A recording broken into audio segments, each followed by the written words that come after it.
32, je pense qu'on peut démarrer ce webinaire. Qu'est-ce que vous en pensez? On entend encore quelques minutes, il y a 47 participants. Donc, il y a peut-être encore des gens qui vont arriver, mais bon, ils vont peut-être arriver pendant la présentation. Ce n'est pas très grave. C'est parti. On attaque normalement. Voilà, webinaire de lancement du 18 mars. Et c'est parti. Donc, pour que tout se passe bien, bonjour à tous, bienvenue, merci d'être là à ce webinaire de lancement de nos grappes bio. Bon, c'est pas très sympa un webinaire pour une présentation de lancement, mais enfin, ça a quand même l'avantage de permettre d'avoir toute la Gironde du nord au sud en un clic. Et ça, c'est pas négligeable. Donc, on va essayer de faire en sorte que ce soit le plus vivant possible pour vous, malgré qu'on est tous derrière un fond d'écran, sauf nous ici dans cette salle à Castillon. On est à l'Adar de Castillon. Pour que tout se passe bien, là, les quelques règles qui sont affichées à l'écran, donc on vous demande d'afficher votre nom complet à l'écran. Pour nous, c'est plus sympa et ça permet de savoir qui est connecté. Par défaut, votre micro est coupé et normalement, nous, on a la main pour le réactiver si vous voulez poser une question ou si vous voulez intervenir. Donc, n'hésitez pas. Vous avez le petit chat pour poser les questions. Hein. Il y a un système de questions-réponses. Pour être sûr qu'on ne loupe aucune question, notre super assistante est basée à Coutras. Séverine d'Anjou, elle est là, voilà, elle vous fait signe. Et elle va essayer de faire en sorte qu'on n'oublie rien.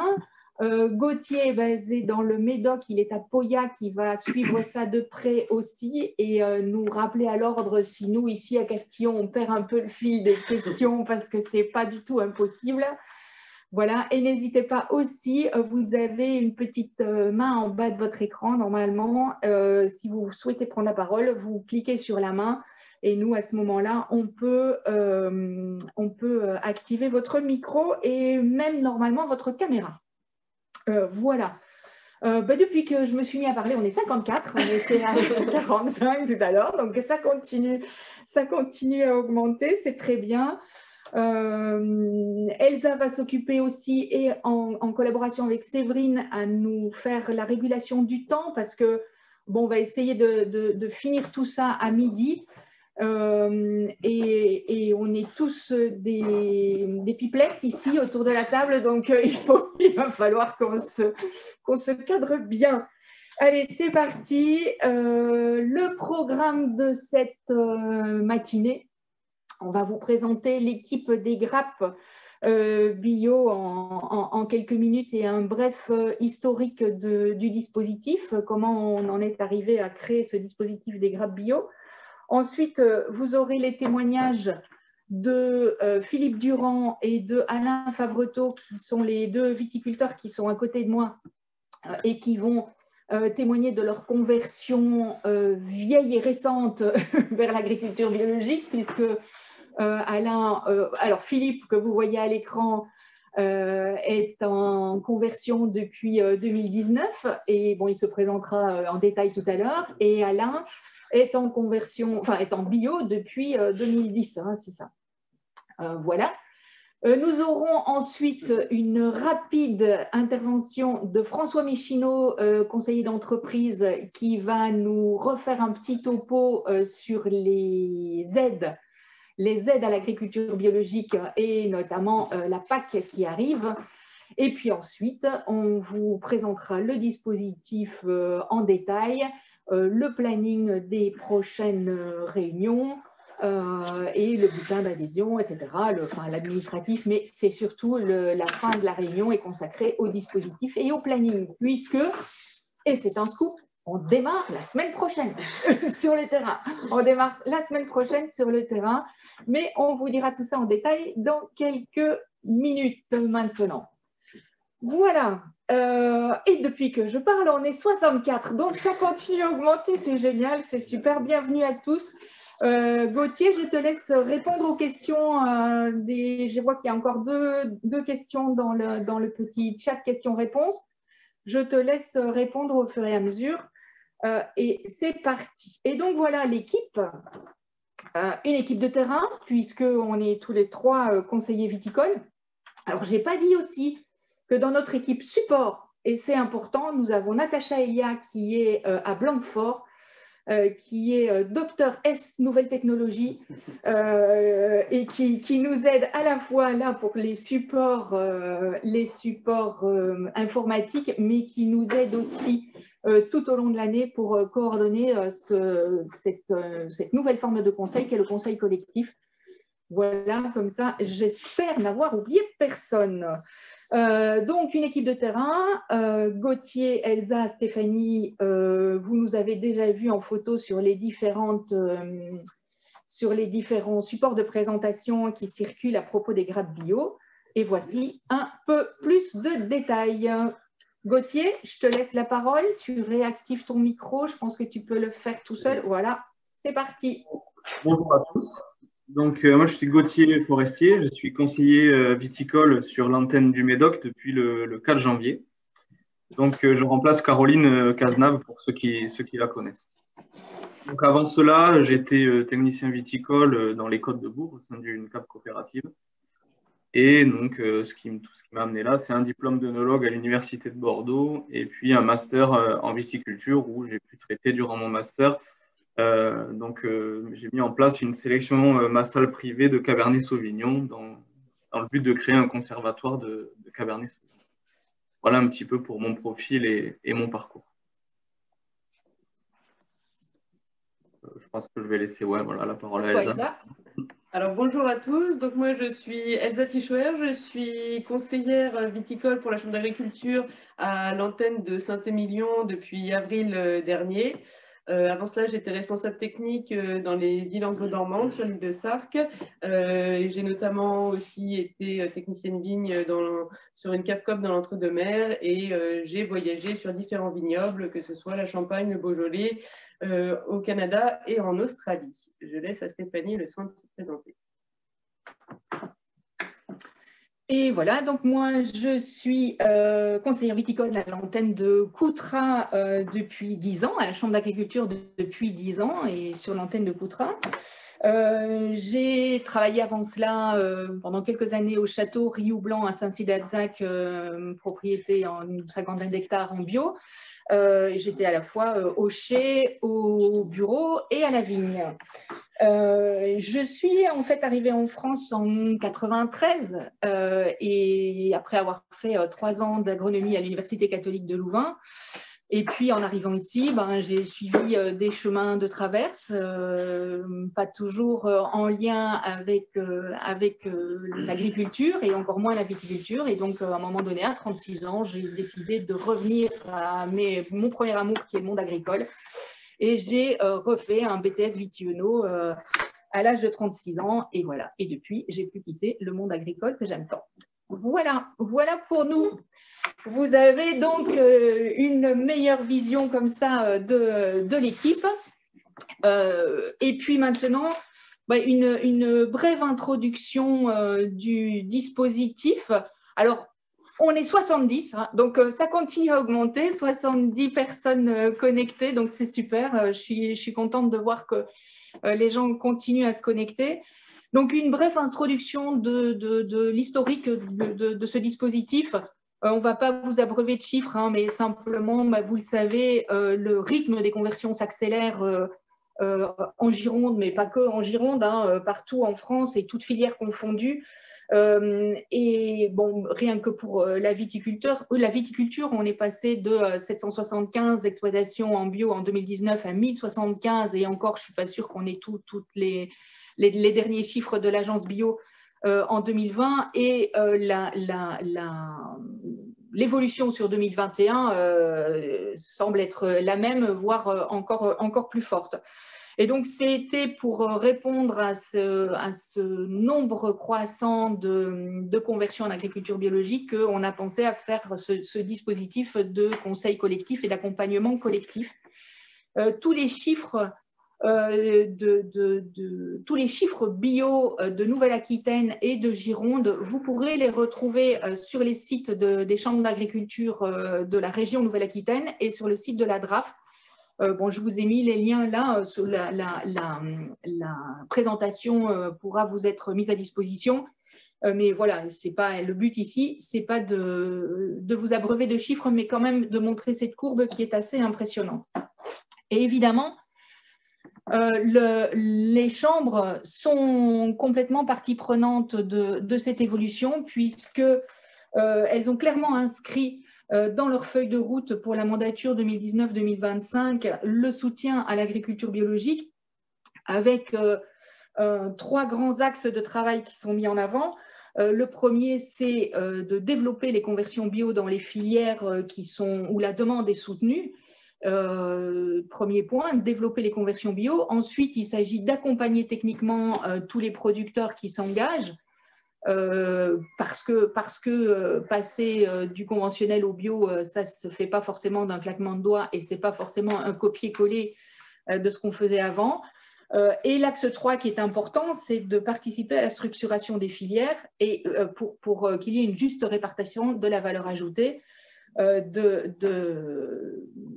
du passage en bio et des produits certifiés bio. Ça, c'est pour ces premiers axes de travail. Et puis, comme vous le savez, la région Nouvelle-Aquitaine est fortement engagée aussi dans les projets bio, puisqu'on a un appel à projet chaque année qui est conséquent. Et nous nous inscrivons dans l'action 5 de cet appel à projet qui s'appelle « Accompagner les collectifs des viticulteurs ». Donc, on est bien complètement inscrit à la fois dans la feuille de route de la mandature 2019-2025 et dans les actions mises en œuvre par le Conseil régional. Voilà pour cette brève présentation de l'équipe, du dispositif. Et on va rentrer maintenant tout à fait dans le concret avec deux témoignages. Ils l'ont fait, le passage en bio, donc c'est faisable, c'est possible, ils l'ont fait. C'est Philippe Durand et Alain Favretot qu'on va écouter maintenant. Donc on va écouter maintenant les témoignages. Alors, Alain Favretot est viticulteur à Massugas et Philippe Durand est lui viticulteur à Sainte-Croix-du-Mont. Donc ce sont des vignobles qui ne sont pas, qui sont différents. Et puis des parcours différents, d'autant plus que Alain, comme je vous l'ai dit tout à l'heure, est en bio depuis 2010 et Philippe a attaqué la conversion bio à bras-le-corps en 2019 et on va détailler tout ça. Donc, bonjour Alain. J'ai fait votre connaissance maintenant il y a quelques jours pour préparer cet entretien. Je ne connaissais pas du tout votre exploitation et je l'ai découvert à cette occasion. On va essayer là tout au long de cet entretien de comprendre un petit peu mieux votre fonctionnement et l'adaptation du bio sur votre vignoble. Mais d'abord, présentez-nous la Baie Douce, puisque c'est comme ça que s'appelle le château et le lieu-dit. Présentez-nous et racontez-nous la Baie Douce en quelques mots. La Baie Douce, c'est une installation en 82 sur 12 hectares de vignes, en conventionnel bien sûr. Et je ne pensais même pas au bio à l'époque. Et aujourd'hui, j'arrive avec 50 hectares et plus en bio. Quelque chose de difficile à gérer, mais bon, je l'ai fait petit à petit. À mon époque, c'était il y a 10 ans, donc j'ai pu passer en conversion tous les 5 ans. Donc voilà, j'avais 5 ans pour passer la totalité. Si j'avais dû passer la totalité d'un coup, je pense que je me serais fait peur, mais bon. Ça m'a bien aidé parce qu'à l'époque, il n'y avait personne pour vous conseiller. Il fallait y aller, quoi. Au niveau des types de sols à la Baie Douce, qu'est-ce que… avec 50 hectares, je me retrouve avec un peu tout ce qu'il y a sur le secteur. Argilo-calcaire, boulbène et tous les types de sols qu'il peut y avoir. Donc, ça permet aussi de travailler le sol différemment, avec des époques différentes. Et voilà. Le vignoble est morcelé? Le vignoble n'est pas morcelé. Le vignoble est en pièces, en gros bloc. Ce qui est un avantage? Un avantage ou un inconvénient? C'est un avantage parce qu'évidemment, les interventions sont surtout phytosanitaires, laquelle est la plus pointue, à mon avis, pour le passage en bio. Hein. Il faut être réactif et pouvoir traiter sur une journée, dans n'importe quelle circonstance. De quelle main-d'œuvre disposez-vous pour vos 50 hectares? Racontez-nous. Aujourd'hui, j'ai un salarié permanent et moi. Moi qui travaille beaucoup, mais bon, ça fait partie de ma vie. Le travail m'a aidé à passer certains caps. Un salarié. Un salarié. Un salarié avec vous. Et le reste en prestation. Et voilà. Après, j'embauche des saisonniers, je fais de la prestation, je fais un peu de tout. Mais tout ce qui est chauffeur matériel, voilà, c'est un permanent et moi. Vous avez choisi de passer donc en bio en 2010. À l'époque, quelles étaient les raisons de ce choix? Qu'est-ce qui a mené cette réflexion? Envie de changer, trop de phyto, entre parenthèses, voilà, trop de pollution, essayer de faire un peu mieux.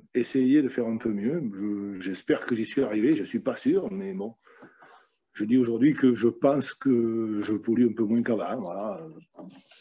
Ça fait partie de mes réponses, mais je ne suis pas encore, peut-être je peux faire encore mieux, et c'est certain même, parce que je pense qu'il faut tous les jours évoluer un peu plus. Voilà. C'était cette certitude qu'il fallait changer, et puis changer. Ça a été confirmé. Ma fille a été malade, et voilà. On passe à autre chose. Et alors, les différentes étapes. Il y a une question de Vincent Bonneau qui demande la densité de plantation.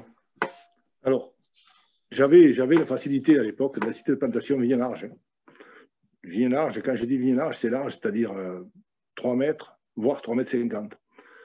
Donc, c'est aussi un facteur arrangeant pour moi. Hein. Voilà, je peux intervenir, enfin, j'ai intervenu moi-même tout seul, d'ailleurs, pendant quelques années, hein, j'ai été obligé de travailler tout seul, de traiter 50 hectares dans la journée. Voilà, je peux traiter, moi, tout seul, 50 hectares dans la journée. Donc, maintenant que j'ai un salarié, c'est à l'aise, quoi. C'est facile. Voilà. Mais c'était aussi parce que je travaillais beaucoup, parce que voilà, je reviens. Oui, voilà. Et on y reviendra sur la charge de travail que vous menez, vous, parce que c'est quand même assez particulier. C'est particulier, aussi, voilà. Vous travaillez pour 3, en fait. C'est le scoop, hein. Vous travaillez pour 3. À peu près, mais bon. Je voulais vous demander, oui, les différentes étapes de cette conversion, c'est-à-dire, une fois que vous avez décidé de passer en bio, vous avez fait comment? Est-ce que vous avez pris le temps de réfléchir ou vous avez dit, bon, ok, non, c'est maintenant, j'y vais? Non. Vous l'avez passé en plusieurs fois, vous nous avez dit au début, en 3 fois. Je crois que mon signe bélier fait que j'ai pensé là-dedans et que vous avez réfléchi après. Que j'ai réfléchi après. Bon, je me suis tapé un peu la tête de temps en temps, mais bon. Comme je me fais des challenges et que je veux absolument y arriver, ben, j'y suis arrivé. Je suis arrivé à ce que je voulais arriver, c'est-à-dire avoir 50 hectares entre parenthèses en bio, être aussi joli que mes voisins et avoir les rendements les mêmes que mes voisins et décrocher les mêmes médailles que mes voisins. J'en ai placardé tout le mur de mon labo depuis que je suis passé en bio. Donc tout ça, ça y est, j'ai gagné ce challenge. Et puis après... En fait, la seule sécurisation, c'était d'avoir fait 3 fois un tiers. Voilà. C'est ce qui vous a... C'est sûr que 50 hectares, sauter les pieds dedans, à mon époque, sans personne pour vous conseiller, en étant seul, j'avais du recul parce que j'ai commencé à travailler en bio. Le glyphosate n'était pas arrivé. Donc, quand il est arrivé, ça a été le Messie qui est arrivé. C'était vraiment le cadeau, quoi. vraiment une surprise merveilleuse. Et puis, bon, maintenant, il n'existe plus chez moi, ni même dans les abords. Ce qui est très difficile à gérer, les abords, c'est presque plus difficile que les rangs de vignes. D'accord. Et alors, pour juste précision, donc vous avez passé 3 fois un tiers de l'exploitation. On y reviendra, bien entendu, mais à partir de 2022, il faut quand même que les règles changent un petit peu, puisque à partir de 2022, il faudra avoir tout certifié en 5 ans, sachant qu'il y a 3 ans de conversion. Il y aura donc 2 ans pour passer l'ensemble de l'exploitation, engager l'ensemble de l'exploitation. C'est une chose sur laquelle on reviendra certainement au cours de l'année et de nos discussions, mais c'est quelque chose à avoir en tête que je voulais dire maintenant. Les différentes étapes, donc on l'a dit, pas de glypho avant, glypho c'est super, et puis finalement plus de glypho maintenant et depuis 10 ans. Comment vous avez géré les problèmes de vigueur de la vigne Oui. par rapport notamment aux modifications de l'itinéraire technique? Ça a fait le yo-yo un peu les premières années, se sont demandé ce qui leur arrivait. Et j'y étais peut-être un peu fort, j'ai cru que j'ai laissé herber, j'ai dit bon, ça y est, c'est fini, on ne travaille plus, on enherbe, on passe de l'herbanette. L'herbanette a été ma machine de guerre, mais la vigne n'a pas trop apprécié, quoi. Donc j'ai pris un petit à-coup pendant un an. Allez, la première saison. Après, je me suis vite redressé, voilà, il fallait revenir à travailler un rang sur 2, et là, ça a changé la donne. Ça a changé la donne. Alors, bon, pour tout ça, et souvent quand on parle de passage en bio, on parle d'investissement obligatoire ou à réaliser, etc. Quels étaient à l'époque, du coup, vraiment les investissements que vous avez dû réaliser ou que vous avez réalisés? Alors, vous venez de parler de l'herbanette. C'était ma machine de guerre. C'était, voilà, après, financièrement, j'étais assez à l'aise, donc je prenais le risque de dire, ben, tant pis, et si j'y arrive pas, on verra, on va redescendre dans le... Puis ça s'est bien passé en fait. Herbanette pour moi était la machine de guerre, et puis après ben, j'avais ma décavillonneuse Aigre-Thier avec lequel je m'étais formé à 14, 15, 16 ans, 17 ans, voilà, j'avais cette formation-là. C'est ça, c'est ce que vous m'aviez dit en préparant cet entretien, vous m'avez dit, j'avais été bio. Je savais ce que c'était de manipuler ces outils-là et d'utiliser. Et de travailler du sol, et quand est-ce qu'on travaille la terre, et comment, et pourquoi, quoi. Je sais travailler la terre. Je sais que cette parcelle, il faut y aller en premier, celle-là, il faut y aller en deuxième, même parce que je connais mon terrain par cœur. Je sais où est la pierre, où est le caillou et le rocher, quoi. Donc, je ne suis pas un chef de culture, je suis un homme de terrain. Et puis voilà, j'ai travaillé la terre. J'ai commencé par... J'étais un paysan, j'ai travaillé la terre. Donc, et puis, je pense que quand il arrive du glyphosate, on n'a plus la même vision du travail de la terre. Parce que le glyphosate, on le met n'importe quand, n'importe comment. L'important, c'est que ça débite et ça marche. Et ça marche toujours. C'est bien fait. La décavillonneuse, c'est un autre sujet. Alors justement, parlons de votre itinéraire technique un peu plus en détail maintenant. Voilà. Quel est votre itinéraire technique? Plantes et vignes en place. Comment vous gérez tout ça? On vient parler de la vision globale, du sol. J'ai des vignes qui ont vu de l'herbanette depuis 10 ans, qui ont vu que ça. Et ça marche. Après, comme j'avais un vignoble à restructurer, ma deuxième restructuration d'ailleurs, j'avais déjà fait une restructuration en vigne à 3,50 m, laquelle était terminée. J'avais 50 hectares de vignes à 3,50 m. Et puis, un jour, c'est arrivé d'en haut, on nous a dit, monsieur, avec ça, vous ne pouvez plus faire de Bordeaux, il va falloir changer. Donc, je restructure tout à 3 mètres, donc je plante de 2-3 hectares tous les ans. Donc là, l'herbanette, il faut la laisser de côté, puis il faut reprendre la vieille décavillonneuse, et puis quand on sait bien s'en servir, il n'y a pas besoin de trop de la bêche, et puis quand on ne sait pas s'en servir, il faut la bêche derrière, alors ça prend à s'en servir. Tant qu'à faire. L'herbanette, ça pose des problèmes d'anticipation et de fil, de complants, protection des complants. L'herbanette, ce n'est pas non plus la merveille de chez merveille, ça blesse, il faut s'apprendre à s'en servir, il faut gérer les complants, c'est compliqué. Il faut gérer l'élevage. Comment vous faites les complants, c'est des tubex, quoi. Et encore, il faut y aller mollo avec les tubex, mais ils s'éclatent aussi. Les éleveuses, pour le moment, moi, elles sont gérées en haut parce que je les descends à un moment, donc il faut des capacités d'intervention très rapides à un moment donné. On a une semaine pour les descendre. Il ne faut pas se louper, sinon c'est foutu. Et puis après, par contre, l'herbanette, elle fait aussi l'empâturage et donc voilà, il y a un gain de temps aussi. Hein. 3 passages d'herbanette égale 3 épâtrages aussi quand on les place bien. Donc, quel début de chantier, l'herbanette? Ah, début de chantier. Début de chantier bien large, on va dire 5-6 hectares quand on est bon, quoi. Quand on est bon chauffeur. Par jour. Changement des fils? Changement des fils, 30 minutes. Et quand tout est prêt, hein. Moi, mes fils sont prêts, ils sont prêts à l'avance. Ils sont prêts à l'avance, ils sont pré-coupés, donc j'arrive, je mets un coup de karcher et je change, c'est 30 minutes maxi le tout. Et on repart. Il faut normalement 2 jeux par jour. Allez, on y arrive. 2 jeux par jour, ouais. Ok. 2 jeux par jour. Après le coup, c'est bon, c'est assez, c'est presque symbolique. Et les décas, vous m'avez dit, dès que vous en trouvez une d'occasion, les décas, j'en ai vous 3, stockez. 4, 5, parce qu'à un moment donné, voilà, j'étais un fan des décas. Je savais qu'il y en avait partout dans toutes les fermes du quartier, parce que tout le monde avait des cavaillonnés, voilà, tous les anciens, ils avaient des cavaillonnés, donc ils en avaient. Donc à ce moment-là, je me suis mis à faire un stock, je dois en avoir 4 ou 5. J'ai la pièce détachée, j'ai de tout, et voilà. J'en ai racheté une toute neuve, là, qui va moins bien que la vieille, mais bon, tant pis. J'avais envie de me faire plaisir pour voir si c'était mieux, mais c'est pas mieux. Finalement, les vieux outils. Ouais, la vieille décavionneuse hydraulique, hein, je suis encore, voilà, quand même, je reste dans les hydrauliques. Quoique une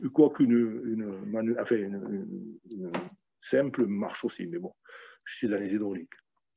D'accord. C'est mon outil de guerre. Alors, l'outil de guerre, dans les plantes. Déca, et l'outil phare, l'herbanette. Voilà. Et vous m'avez aussi montré votre...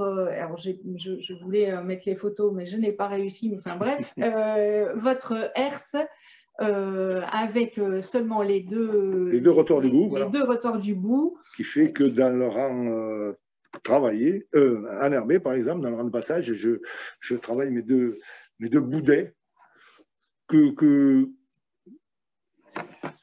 même j'ai fait mouiller, parce que la décavionneuse, même mouillée, ce n'est pas un problème. Au contraire, je dirais même que c'est peut-être mieux de le faire mouiller, parce que ce que nous, on appelle une lèche, la décavionneuse le fait bien, et l'herbe pousse mal sur les lèches. Donc, je les laisse bien brillantes, je les laisse sécher, et puis si je vois qu'elles verdissent un peu, pof, elles ont droit à un petit coup d'air rotatif, ce que je suis en train de faire en ce moment. Aujourd'hui, j'ai mon petit chauffeur qui est en train de le faire. Parce que j'ai fini de décavaillonner. Évidemment, mon point en repère aussi du décavaillonnage, ça c'est la vieille école, c'est au 20 mars, il faut que ça soit fait, quoi. Ça, c'est le challenge de la décavaillonneuse, parce qu'après le 20 mars, il y a les herbes type trifoulet et compagnie qui sont pas trop compatibles avec la décavaillonneuse. Elles sont compatibles d'ailleurs avec rien, parce que même avec l'herbanette, si vous traînez trop, ça cale tout. Donc voilà, il y a un cap à ne pas dépasser. En bio, c'est ça, quoi. C'est la météo, c'est le respect du temps et de la végétation. La décavionneuse ne marche pas toute l'année. Hein. Si vous prenez si vous commencez à aller décavionner au mois d'avril, il y a des chances que ça ne va pas le faire. Il y aura peut-être d'autres outils, effectivement, que j'ai. J'en ai. Que vous avez des étoiles cresse. J'ai des étoiles cresse. Alors ça, c'est pour entretenir. Après la décavionneuse, cette terre que j'ai refraisée avec ma herse rotative, elle est repartie sous les pieds. Alors là, les étoiles cresse, on en fait ce qu'on veut, à condition que ça ne soit pas humide, parce que la cresse ne supporte pas l'humidité, donc là aussi, voilà. Et après, je ne sais plus, je ne sais pas. Non, mais voilà, finalement, posez-moi des questions, je vous avec ces 3 matériels, j'ai tout. Herbanette, étoile cresse, et puis la herse pour les. Après, j'ai des lames, j'ai des natures à griffes, voilà. Mais tout ça, c'est voilà, je les ai achetés, je m'en suis servi un jour, puis je les ai posés parce que ça ne correspond pas à mon terrain. Je pense que tout le monde peut avoir, il y a des matériaux. La décavionneuse, elle va chez tout le monde, ça c'est certain, l'herbanette, elle va chez tout le monde. Après, les lames, c'est plus compliqué. Et alors, les natures à griffes, voilà, il faut des sols bien spéciaux pour s'en servir, quoi. Je pense que dans des graves, dans des cailloux, dans tout voilà. Moi, je les ai, elles sont neuves presque. J'ai beaucoup de choses comme ça sous mon hangar. Par contre, mon outil... C'est bien ça, on va faire les emplettes. Il faut partager. Mon outil phare... L'herbanette, ça passe pas chez tout le monde. L'herbanette, ça passe pas chez tout le Si. monde. Vigne Ça peut basse, passer, moins ça peut évident. passer. Mais... Et la question de l'herbanette, et alors la poussière? Ça, c'est... Je crois que je l'avais dit... C'est la question de Anthony qui vient de... je l'avais dit, c'est pas du... Il n'y a rien. Hein. Quand j'ai du recul, quand les pieds noirs, pardon, du peu, sont arrivés d'Algérie, j'entendais toujours, ils disaient qu'eux, ils faisaient de la poussière pour traiter. Voilà, ils prenaient une herse, ils traînaient. Donc j'ai gardé ça, j'ai dit, puis tout compte fait, ben, je me suis rendu compte que j'avais aucun problème avec ça. Vous n'avez pas aucun. On me voit des fois, on me voit travailler à 10 km, ça c'est sûr, mais bon. mais après, le reste, ça marche. En fait, c'est peut-être un traitement à l'argile. Ça fait cet effet. Après, côté tracteur, il faut prendre le bon vent, il faut une cabine, il faut un certain standing, et puis il faut s'occuper, voilà. Mais, et par contre, c'est l'outil sur lequel, s'il pleut ou s'il bruine, pour le coup... quand il pleut, c'est le seul outil qu'on peut... C'est voilà. l'idéal. Moi, je fais l'herbanette avec des essuie-glaces, quoi. Et après, aller chercher un autre outil qui est capable de faire ça, quand il pleut, il n'y a pas. On peut le faire, on peut le faire avec la poussière, on peut le faire quand c'est... Et c'est là que ça travaille encore même mieux, mais bon, voilà. On peut le faire de bonne heure, on peut le faire. J'ai même fait du travail du sol à l'herbanette. C'est-à-dire, juste, frotter derrière mes étoiles de Cresse, parce que je ne peux pas passer les étoiles de Cresse. Voilà, j'y reviens parce que je l'ai fait l'année dernière. Les étoiles de Cresse, c'est impossible de les mettre parce que trop mouillé, ça colle et on ne peut pas s'en servir. Donc, on prend l'herbanette et on lui fait un travail du sol rapide, un truc à 5 km/h, et juste pour détruire les plantules, toujours pareil. Intervenir, plantule 3-4 cm, ça marche comme sur des roulettes. Plante 30, 40, 50 cm, ça change. Ça change. Donc voilà, je me suis servi l'année dernière comme ça de l'herbanette en tant que travail du sol. Il y a une question, et effectivement, on peut se poser la question par rapport à l'herbanette. Deux jeux de fil par jour, ça fait pas mal de plastique dans le sol. Effectivement, on peut se poser la question. Alors, évidemment, les fils ne sont pas à zéro quand on les enlève. Hein. Pour avoir utilisé l'herbanette, on récupère quand même pas mal de fils, mais ça fait du déchet. C'est vrai que ça fait du déchet plastique. Et c'est vrai que c'est un questionnement qu'on peut avoir sur l'herbanette, cet aspect. Quand on commence à parler bio, voilà. Mais c'est pas le seul rotophile du marché. Voilà. Ouais. Il y avait aussi le gasoil. Et il y a aussi le gasoil. Donc on est évidemment toujours confronté à aussi des contradictions. Mais ça, c'est la discussion du conventionnel contre le bio. Et le cuivre. Oui, et le cuivre. Je me tourne maintenant vers Philippe. Merci. On reviendra vers vous tout à l'heure, hein, Alain. Je me tourne vers donc Philippe Durand. Philippe, donc, tu es propriétaire exploitant du château de Verteuil à Sainte-Croix-du-Mont. Je te laisse nous raconter ton exploitation, ta propriété, en quelques mots. Mais très bien, moi je suis donc exploitant propriétaire avec mon épouse Geneviève, hein, et voilà. Bon, à passer après Alain, ça va être difficile parce qu'il parle de ça vraiment lui à l'aise. Hein. Pourtant, quand il est arrivé tout à l'heure, il a dit « Oh, moi j'ai un peu la trouille et tout ». On le voit quand même assez à l'aise devant les caméras. Hein. C'est le futur Gérard Depardieu de l'entre-deux-mer. Ouais, donc moi c'est une exploitation, donc une exploitation à 100% viticole. Hein. Donc on est près de Langon, sur la commune de Sainte-Croix-du-Mont. Donc je travaille avec Geneviève, mon épouse, hein, sur 24 hectares de vignes, hein, sur des terrains aussi différents, c'est-à-dire que sur les coteaux à Sainte-Croix, donc on est sur argilo-calcaire. Et puis, on a des terrains aussi un petit peu de grave, pas l'appellation grave, mais des beaux sols de grave. Sur les bas de coteaux, on est plutôt sablo-limoneux.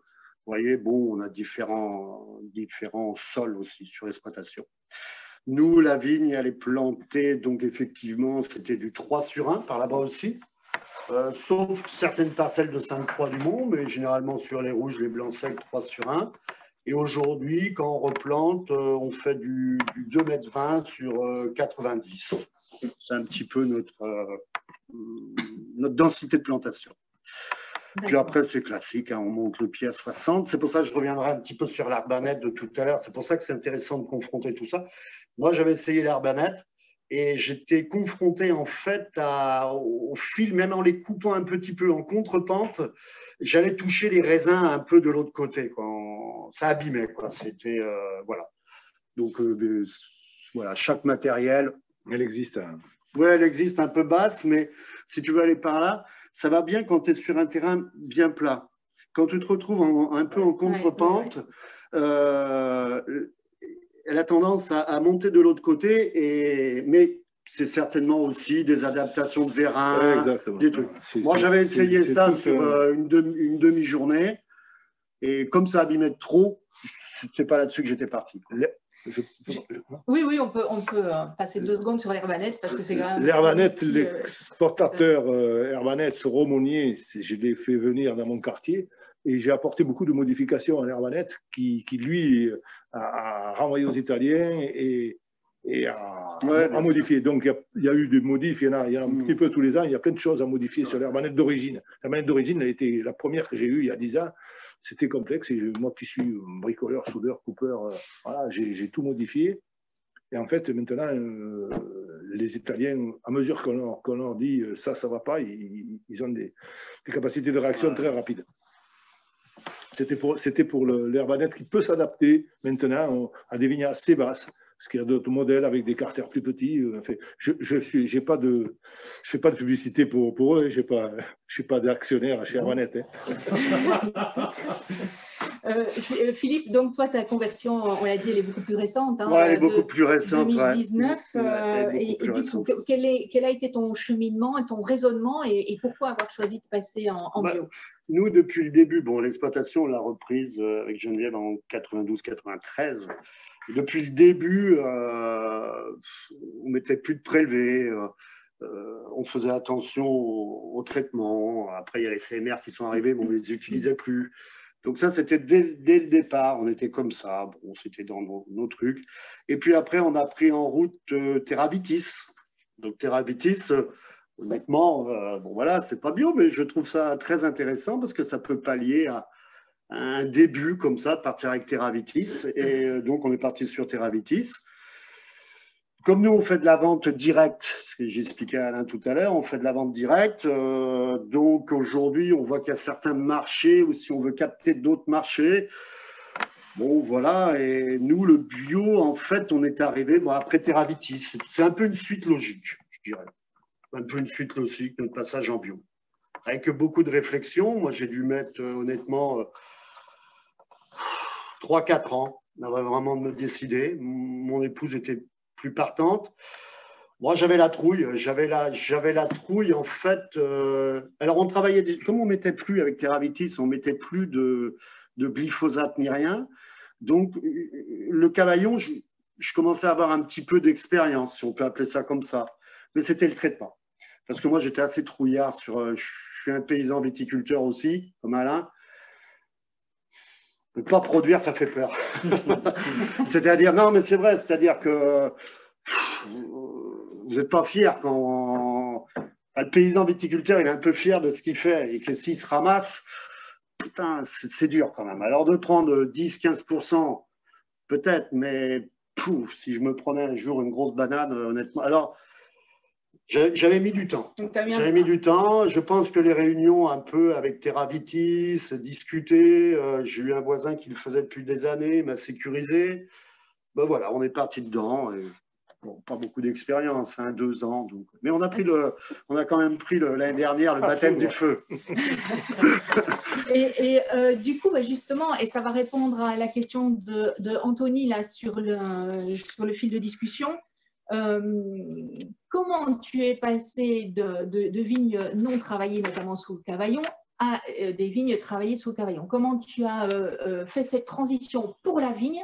Et pour toi, aujourd'hui, quel est ton itinéraire actuel sous le cavaillon? Nous, au départ, on est passé avec un outil qui s'appelle Actisol. Donc, on est passé avec un outil Actisol. Sur cet outil Actisol, ça s'appelle un combisol. Donc, sur ce combisol, on pouvait adapter des disques émoteurs. Donc effectivement, au départ, on est parti avec des disques et moteurs. C'est-à-dire qu'on a acheté des disques et moteurs, des petits butoirs et des lames. Et on est parti avec ça. Donc doucement, on a mis nos disques et moteurs un peu dans le sens pour buter légèrement les lignes. Puis après, dans les lames, il y avait deux styles de lames. Les lames un peu courbes qui font un peu la décavillonneuse, mais ce n'est pas tout à fait vrai, parce qu'une vraie décavillonneuse, il y a le col de cygne, et c'est avec ça qu'on vient chercher et qu'on ramène, alors que là, c'est plutôt droit. Et après, il y avait la lame classique. Donc, on jouait avec ça. Moi, je pense que j'y suis allé un peu trop fort la première année. Que ça a abîmé le système racinaire. Ouais, je m'en suis tapé sur les doigts. Faut y aller. Ouais, bon après, si là je viens de reprendre 4-5 hectares de vignes et je ne veux pas adapter la même façon de travail. Alors justement, c'est intéressant. Qu'est-ce que tu vas faire sur ces 4-5 hectares qui n'ont jamais été travaillés donc?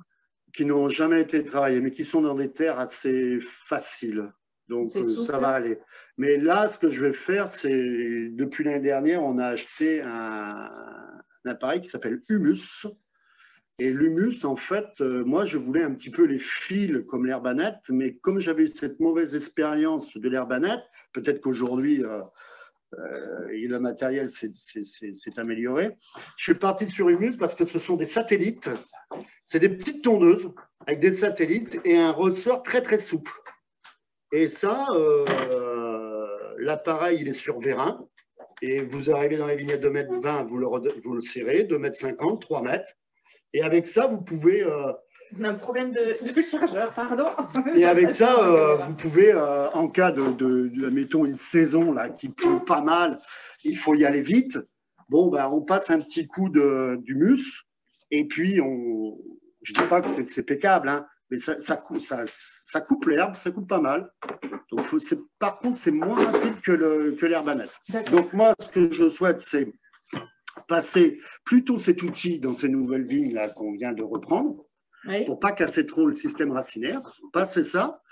Un fond sur deux, je pense que là, il faut le retravailler un peu, un coup de disque, voilà, il faut le repasser un peu. Et puis, passer tranquillement un petit coup de disque et moteur au niveau des pieds, doucement. Pour commencer à casser ces radicelles et y aller doucement. Mais comme je l'explique, c'est des terres faciles, souples, et comme le disait parfaitement, je pense au moins, même depuis 2 années de bio, mais quelques années de TerraVitis, je pense que c'est savoir s'adapter, avoir du matériel. Je pense qu'il n'y aura pas une exploitation type avec un style de matériel. Et quand les gars me disaient ça, moi, au départ, bon, j'écoutais, voilà. Et maintenant, je m'aperçois que c'est vrai. C'est vrai, il faut jongler avec le matos, il faut jongler avec le temps, il faut jongler avec la terre. Et c'est vrai. Mais il y a une chose aussi qui est vraie, c'est que c'est sympa à faire. C'est sympa à faire parce que vous êtes dedans, quoi. Vous avez les mains dans le cambouis, quoi. Vous êtes dedans, quoi. C'est une autre approche du vignoble. Enfin… Voilà. D'accord. Donc, voilà, c'est tout. Ok, bah super pour toutes ces infos et ces témoignages. Alain, je reviens vers vous. Justement, concernant ces histoires de rendement, on va parler un peu rendement, on va parler phyto. Je vois des questions notamment par rapport à votre cuvée. Le rendement, on dit que quand on passe en bio, la perte de rendement, elle est inéluctable. Qu'est-ce qu'on peut répondre à ça? Qu'en est-il chez vous? Voilà, racontez-nous comment ça se passe. Je ne crois pas, malgré ça m'est arrivé moi, hein, parce que j'ai sauté du désherbage à rien du tout. J'ai dit je ne travaille pas, je laisse l'herbe, je laisse. Donc là j'ai eu ce choc. Je pense que je suis revenu à mon équilibre, sauf les années où tout le monde a subi les chocs que je l'ai écoulés. Effectivement, voilà. Vraiment, je me promène toujours aux alentours des rendements. Les phytos, on est passé de 6 à 4 sans difficulté. 6 à 4, je précise, kilos de cuivre, métal à l'hectare. Oui, c'est tout ce qu'on a, quoi, de toute façon. Oui. Donc, au début, c'est vrai que les premières années, j'étais je frôlais les 6, voire les dépasser, quoi, hein, parce que j'avais tellement la trouille que je mettais des doses. En fait, je me suis rendu compte qu'en baissant, je suis descendu jusque plus bas qu'eux. Et là, j'ai dit, là, il ne faut pas aller plus bas qu'eux. Je suis descendu à des choses où j'avais fini avec 3 kilos. Là, j'ai dit, c'est un petit peu juste, peut-être. Dans des années à forte pression, il ne faut pas trop y jouer. Donc, je pense qu'une année comme l'année dernière, je suis en dessous de 4 kilos. Mais bien placé, quoi. C'est une histoire de placement. Hein. Faut être là au bon moment, à la bonne heure, et ça, c'est ça le plus pointu, quoi. Parce que l'orage, il est là, il n'est pas là, et il ne faut pas que ça mouille. Et voilà, c'est ça, c'est le rendement, il vient de là, quoi. En fait, il vient de la maladie. Le reste, le travail du sol, mais la maladie, ça, là, comme disait mon copain tout à l'heure, en face, voilà, je peux pas ne pas vendanger, quoi. Il faut quand même se dire que, parce que j'ai des collègues, en fait, je connais des exploitations autour de chez moi qui ont fait, voilà, qui se promènent avec des 8 ou 10 hectares. On ne peut pas vivre avec ça, quoi. Ça ne peut pas le faire. C'est très, très pointu. Les phytos, c'est très pointu à gérer, mais bon, des capacités d'intervention rapides et disponibilité, voilà, 24 sur 24, quoi. Et 8 jours sur 7. Ouais, 8 jours sur 7. Combien de traitements l'année dernière? Une question de Mathieu Gasparou. 14, je crois. 14. Philippe? Moi, je crois que j'ai dû passer à 16. 14, je sais pas. Ouais. D'accord. Mais je voudrais revenir sur si c'est OK. Juste Bien revenir sûr. parce qu'il y a quand même une différence avec Alain, et parce qu'autour nous, autour de cette table, on est 4-5, mais je pense que vous êtes beaucoup plus nombreux derrière vos écrans. Pour tous les gens qui sont un peu en contrepente sur des communes comme Sainte-Croix, Loupiac, je sais qu'il y en a certains, et d'ailleurs, le travail du sol, c'est un petit peu différent quand même.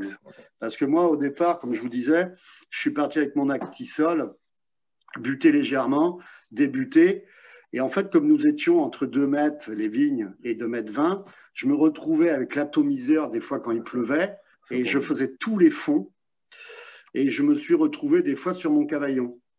Et là, là, il y a problème. Il y a problème. Et donc, là, ça permet aussi de faire évoluer les choses. Alors, j'aurais très bien pu faire ce que j'ai fait un petit peu après, un rang et pas l'autre, et puis tondre au plus près des pieds. C'est pour ça que j'avais acheté l'humus pour en fait tondre au lieu de travailler. Mais maintenant, moi, c'est pour ça que je pense à ça, parce que tous les sols sont différents, les pentes, les contrepentes, les argiles très dures et tout. Oui, coteau, moi, je pense que je pense qu'aujourd'hui, il vaut mieux faire un roulement sur son vignoble, en connaissant bien son vignoble, comme il disait Alain. C'est peut-être pas la peine de tout travailler la première année, parce qu'on s'embrouille, on part dans tout va. Peut-être qu'avoir différentes machines comme tondre, l'herbanette, avoir une décavillonneuse et faire un roulement. Moi, j'ai 24 hectares, il y a certains qui n'ont plus. Sur 24 hectares, si je le divise par 3 ou par 4, je peux faire des… Je suis convaincu qu'au sein de son exploitation, il ne faut pas tout travailler pareil les premières années. Parce que c'est difficile, quoi. Moi, c'est ce que j'ai fait. J'ai voulu tout travailler. Et puis, à un moment donné, il y a un traitement, ça glissait. Et puis, on l'a mal réalisé. Et par chance, il n'y a pas eu une grosse contamination parce que c'était comme ça. Mais il y aurait eu une grosse contamination, on prenait d'entrée de jeu. Voilà, je voulais revenir là-dessus par rapport aux histoires des contrepentes et des pentes. Faut faire gaffe, quoi. Et l'histoire aussi de travailler un rang sur 2. Enfin, sous le cavaillon, je parle. Hein. On peut travailler un rang sur 2 et le cavaillon d'à côté, il n'est pas travaillé. L'année d'après, vous allez retravailler l'autre cavaillon. Ça, dans les coteaux, ça vous laisse, comme disait Alain, le plus gros, c'est quand même les traitements. Il ne faut pas se les rater. Je veux dire, le désherbage, ça fait moche. Et on peut le rattraper si on est un rabanette, mais le traitement, on ne le rattrape pas. Celui qui n'est pas fait. Ouais. Et s'il y a des traitements comme ça, vous plantez un peu, mais il n'y a pas une grosse compta. Vous comptez les jours et puis ça passe. Puis il y en a, il y a une super grosse compta. Et puis quand le jour arrive, là, vous pleurez, quoi. Donc, Parce que c'est toujours pareil, si on savait à chaque fois la force de la contamination, on pourrait traiter en fonction, mais en fait, on ne sait pas la force de la contamination. Le traitement c'est quelquefois 2 fois par semaine, quoi. Ça peut être 2 fois par Ça semaine. peut être 2 fois par semaine. À un moment donné, moi, j'ai fait ça plusieurs fois dans l'année dernière, quoi. 2 fois dans la même semaine, quoi. Donc, voilà, il fallait. C'est tout. Ça, c'est compliqué à gérer pour celui qui est habitué à 14 jours. C'est plus le même oui, scénario. mais l'année dernière, un exemple, je ne pense pas que ça soit un exemple, on est entouré de techniciens vignes. L'année dernière, les bio sont passés. Pourquoi? Parce qu'en fait, ils n'attendaient pas 12 jours. Moi qui suis entre les deux encore. Ils avaient trop donc, ils y allaient. Ils savent qu'on est qu'avec du contact, et le contact, il faut le remettre absolument. Et voilà, il y a des exploitations conventionnelles qui sont moins bien passées que les bio. Ce n'est pas à cause des phytos, ce n'est pas à cause on ne va pas dire que c'est moins bien. Je crois que c'est l'intervention. C'est-à-dire qu'à un moment donné, plus de 20-25, il y a 2-3 jours, le gars il dit, moi, je suis avec un truc à 12 jours. Allez, je repasserai dans 12 jours. Allez, j'y suis. Et puis, une autre traverse derrière, le produit de contact se lessive, la molécule qui est à l'intérieur, elle agit moins. Bingo. Alors que le bio, il ne se pose pas la question. Il faut qu'il y aille. Même à petite dose. Non, mais c'est vrai. Hein. Tu as ta capacité d'intervention en traitement, en pulvérine? Nous, la différence, c'est qu'on a une exploitation qui est un peu morcelée. Donc, il y a des îlots de 5-6 hectares, mais bon, voilà, il y en a, voilà, c'est un peu morcelé. Et on a un atomiseur de 1200 litres. Je mouille plus maintenant que je le faisais auparavant, avec les contacts.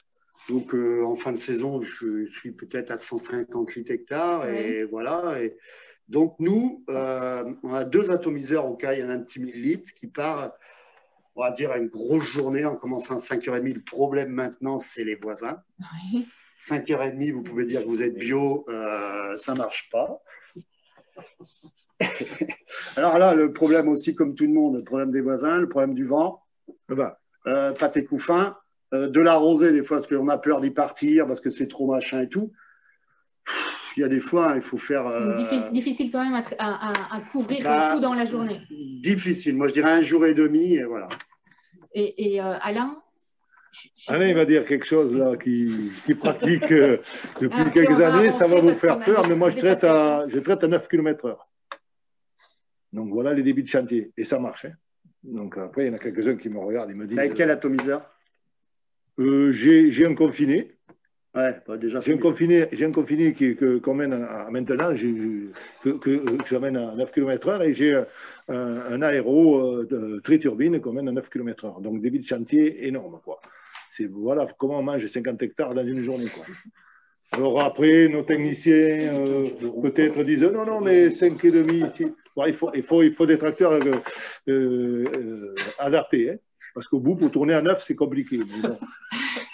Mais bon, il suffit qu'il y ait un vario ou trois positions et c'est bon. Mais bon, après, il faut aussi un parcellaire. Voilà, moi, j'ai des allées de 8 mètres, c'est 8 mètres, quoi. Hein. Il faut que ça tourne et que ça rentre. Hein. Il n'y a pas un rang sur 2 et voilà, ça manœuvre. Même avec le confiné. C'était vitesse de traitement, souvent ça étonne pas mal de gens, mais ça marche. Et pour rebondir sur ces questions de traitement, tôt le matin, 3 fois par semaine s'il faut, éventuellement le week-end s'il faut, c'est pareil, on dit beaucoup que le passage en bio se fait avec l'aval des salariés. Comment ça s'est passé chez vous? Alain, chez moi, le salarié, c'était moi. 3 salariés à vous tout seul. Vous êtes hors jeu pour cette question-là. Mais maintenant que j'en ai un petit jeune avec qui on s'entend bien, qui est très content d'être dans une propriété bio, il est tout fier de ça. Donc oui, voilà, ça se passe bien et il est conscient des contraintes. Il le sait, il est capable d'intervenir n'importe quand. Quand il en a besoin, il vient. Donc ça, c'est énorme. Et chez toi, Philippe, ça s'est passé comment cette… Nous, ça a été une évolution. Donc, sur l'exploitation, nous sommes 4 de toute façon, il y a mon rang. Même des fois un peu plus. Donc, non, mais en fait, nous, c'est comme bon, ben, Geneviève, mon épouse, et puis après, on a 2 personnes à plein temps. Et voilà, puis après, on prend un petit peu quand on a un coup de bourre, un peu pour tailler et tout. Mais bon, quand on fait un petit peu de bouteilles, après on part le week-end vendre, après c'est un truc un peu morcelé. Il y a bon, voilà, et puis quand on se lève à 10 h le matin. Non, c'était un petit peu d'humour pour Alain. Un petit peu d'humour pour Alain. Je suis plutôt du soir. Comment ça s'est passé en fait, comme on était en Théravitis, il y avait déjà ça. Et puis un jour, c'est vrai, hein, c'est réellement, c'est pas une bêtise, hein, on s'est fait un repas de vendange. Et puis on s'est dit, tiens, allez, on fait un petit tour de table. Si on passait bio, qu'est-ce que tu crois qu'il faudrait améliorer? Qu'est-ce que tu crois qu'il faudrait faire? Et puis tout le monde était un peu sur la même longueur d'onde. Et puis à l'époque, Sébastien dit, bon, maintenant c'est Lucas, mais Sébastien dit, bon, ouais, moi, ça va être le traitement qui va m'embêter et tout. Voilà. Bon, c'était.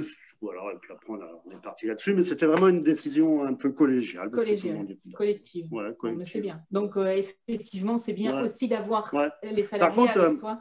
Les salariés avec soi, ouais, mais vous voyez, autant Alain, où lui, c'est une exploitation où il y est, il bosse et tout, autant moi, bon, c'est pareil dans le sens avec du personnel, mais du personnel qui est on va dire, familial. Oui. Je pense que des exploitations où il y a plus un truc pyramidal, je veux dire, je pense qu'il y a des exploitations bio, ça doit être plus difficile, c'est des grosses unités, je veux dire, des grosses boutiques, où faire revenir quelqu'un le dimanche, c'est peut-être pas évident, ou y être jusqu'à 8-9 heures le soir, ça ne doit pas être évident. Alors, ceci dit, est-ce que c'est arrivé souvent de devoir traiter le dimanche? Parce qu'il faut aussi remettre les choses en perspective. On en parle comme une épée de Damoclès. C'est vrai, mais sur les travaux du sol, si tu t'arrêtes à 4h30, non, il y a un moment donné, le bio, quand tu es dedans, il faut taper, quoi. Ouais. Parce que les fenêtres, des fois, elles sont courtes. Après, il y a l'histoire du beau matériel et du bon matériel aussi. Là, j'ai bien compris que voilà, un jeune, quand on le met dans un truc, alors j'ai un peu privilégié ça depuis que j'ai embauché ce petit jeune. Là, c'est lui qui choisit les tracteurs, quoi. J'ai dit, qu'est-ce que tu veux comme tracteur? Exactement, non, mais voilà. Donc, il est tout content de dire, ouais, mais là, parce que j'ai regardé sur Internet, ça va comme ça c'est super, je veux un truc. Et moi aussi, j'ai bien compris que quand j'étais bien dans un tracteur, je pouvais encore faire plus d'heures. Ça, c'est énorme. Ok. Et puis peut-être un petit peu aussi le salaire, quoi. Il faut peut-être y aller un peu aussi, quoi. Oui. Parce que j'avais peut-être pas tout compris à un moment donné, je commence à comprendre que voilà. Si c'était à refaire, Alain,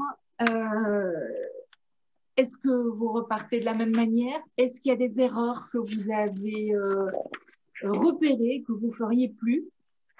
Je repars pareil. Et comme dans toutes les vies, les erreurs, c'est pas tous les jours, mais voilà, mais on les corrige, oui, voilà. Des petites bricoles. Même, je suis encore dans l'apprentissage, là, cette année, voilà. J'ai tout enherbé. J'ai tout semé, je ne sais pas où je vais, mais bon, j'ai tout semé. Vous avez fait des engrais verts? J'ai fait des engrais verts partout. Je les regarde pousser, ils me font peur. Ils me font énormément peur, parce que d'habitude, ce rang-là, il est travaillé, c'est tout nickel à cette époque de l'année. J'ai dit mon cap de 20 mars, et voilà. Donc là, j'ai de l'herbe qui pousse. Bon. Je vais essayer je lis beaucoup, des vitis, des lavines, de tout, là. Et voilà, l'herbe, laissez-la. C'est tant de tonnes par jour de matière organique qui vont. Ça, j'en ai la trouille. Je sais pas comment je vais m'en sortir. J'ai un rouleau faca, j'ai tout préparé. Mon matériel de guerre est prêt, le rouleau faca, il est prêt. Il va être couplé avec sûrement un rouleau paquet devant, je ne sais pas quoi, mais bon, à un moment donné, il va falloir que je l'écrase. Je ne sais pas quand.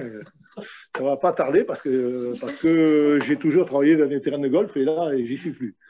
Alors voilà, ça c'est quand on a préparé cet entretien, il dit j'ai quand même un défaut, c'est que j'aime bien l'idée de voir un golf. Et oui. Et là, j'ai pas de golf là en ce moment. Et ça Ça vous gêne. Ah, ça me fait C'est bien, ça fait encore évoluer.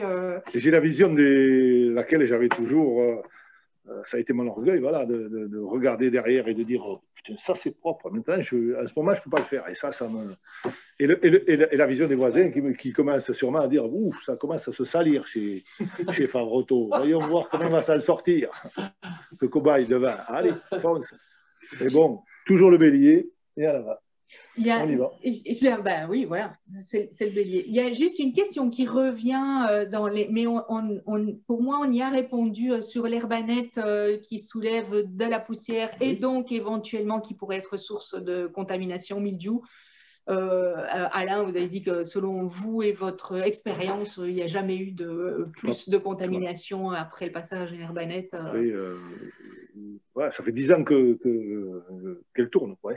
Ouais, je suis déjà à ma deuxième. Voilà. Après, il faudrait éventuellement faire des comptages sur feuilles, des suivis sur feuilles plus précis. C'est possible, mais bon. Mais empiriquement, ça ne vous a pas gêné. Je vois que mes voisins qui n'en ont pas, ils ont les mêmes. Et puis voilà. Mais aujourd'hui, avec mon vignoble à moi, et le vignoble comme il est chez moi, voilà, pour partir, il faut aller chercher cette machine. D'accord. C'est vraiment une misère. Je reviens maintenant, parce que cette réponse, on n'y avait pas répondu encore. Je reviens, bon Philippe, je ne vais pas te demander si c'était à refaire, mais par contre, toi tu as parlé de Terravitis, des échanges qu'il y a pu y avoir, notamment à l'époque où je passais sur ta propriété. Terravitis, tu faisais aussi partie, tu fais partie d'un groupe 30 000 dans le sud Gironde. Là, tu vas donc rejoindre les grappes. Qu'est-ce que ça a pour toi comme importance, tous ces échanges? Comment tu vois les choses de ce côté-là? Pour moi, hein, je pense je suis comme beaucoup d'autres viticulteurs, c'est qu'on a tous nos inquiétudes un petit peu, et ça paraît bête de dire ça, mais il faut les partager, quoi. C'est exactement ce qui vient de se passer, donc nous, là, ensemble. Moi, je ne connaissais pas Alain avant d'arriver là. Bon, il a beaucoup plus d'expérience que moi. Moi, j'écoute ça d'une oreille. Après, il y a des choses où, comme il dit, même si ça fait X années que je suis dedans, mais j'apprends toujours. Moi, honnêtement, depuis mes formations, je crois que l'échange, il n'y a rien de mieux, quoi. Pour moi, c'est ça, c'est l'échange. Puis en plus, ça permet de connaître des gens. C'est l'échange. Moi, c'est ça, c'est vraiment ça. On n'a pas de fausses questions, on n'a pas de vraies réponses, et tous ensemble, on avance. C'est notre société, elle est faite comme ça, et de s'isoler, c'est pas bon. Même si on a des bonnes idées, il faut les partager ou les amener, quoi, parce que c'est comme ça que ça fait avancer. C'est exactement le matériel que donc Alain, là, il dit, moi je l'ai découpé, je l'ai recoupé, je l'ai refait. Bon, s'il a ça dans son garage, il l'utilise tout seul, parce qu'il dit, moi, mais il va le faire partager à d'autres, il va dire, t'as vu ce que j'ai amélioré, c'est ce qu'il a dit à un moment-là, on peut être capable. Donc, il n'y a que les échanges qui permettent pour moi, de se sécuriser, parce qu'on n'est pas des... On a tous nos failles. Mais il y a que ceux qui s'en servent et qui peuvent faire évoluer le matériel, quoi. Donc, matériel ou les conseils ou les. Et vous passez, vous êtes les techniciennes, ils passent, ils donnent leurs conseils et tout ça, mais le paysan, le viticulteur, il en reparle à son voisin, il en reparle à son taux, et puis en fait, ça fait que tiens, j'ai eu une info de la chambre, tiens, j'ai eu une info de ceci. Puis moi, je crois que c'est la synthèse de tout ça qui fait avancer les gens. Hein. Mais ça tombe bien, puisque c'est exactement ce qu'on va faire dans les grappes bio. Oui, Elsa, tu veux dire quelque chose? On a complètement explosé le temps. Oui, et je pense qu'en plus, Gauthier voudrait intervenir. Oui, Gauthier, ton micro est rallumé. Hein. Il y avait des questions et tout à l'heure qu'on n'entendait pas. Non, on ne t'entend pas, Gauthier. Vous m'entendez? Ah oui, c'est mieux. Du coup, je voulais juste vous interrompre tout à l'heure, mais je n'ai pas réussi, car il y avait des questions. La première, donc, château de Parenchère, quel semoir utilisez-vous?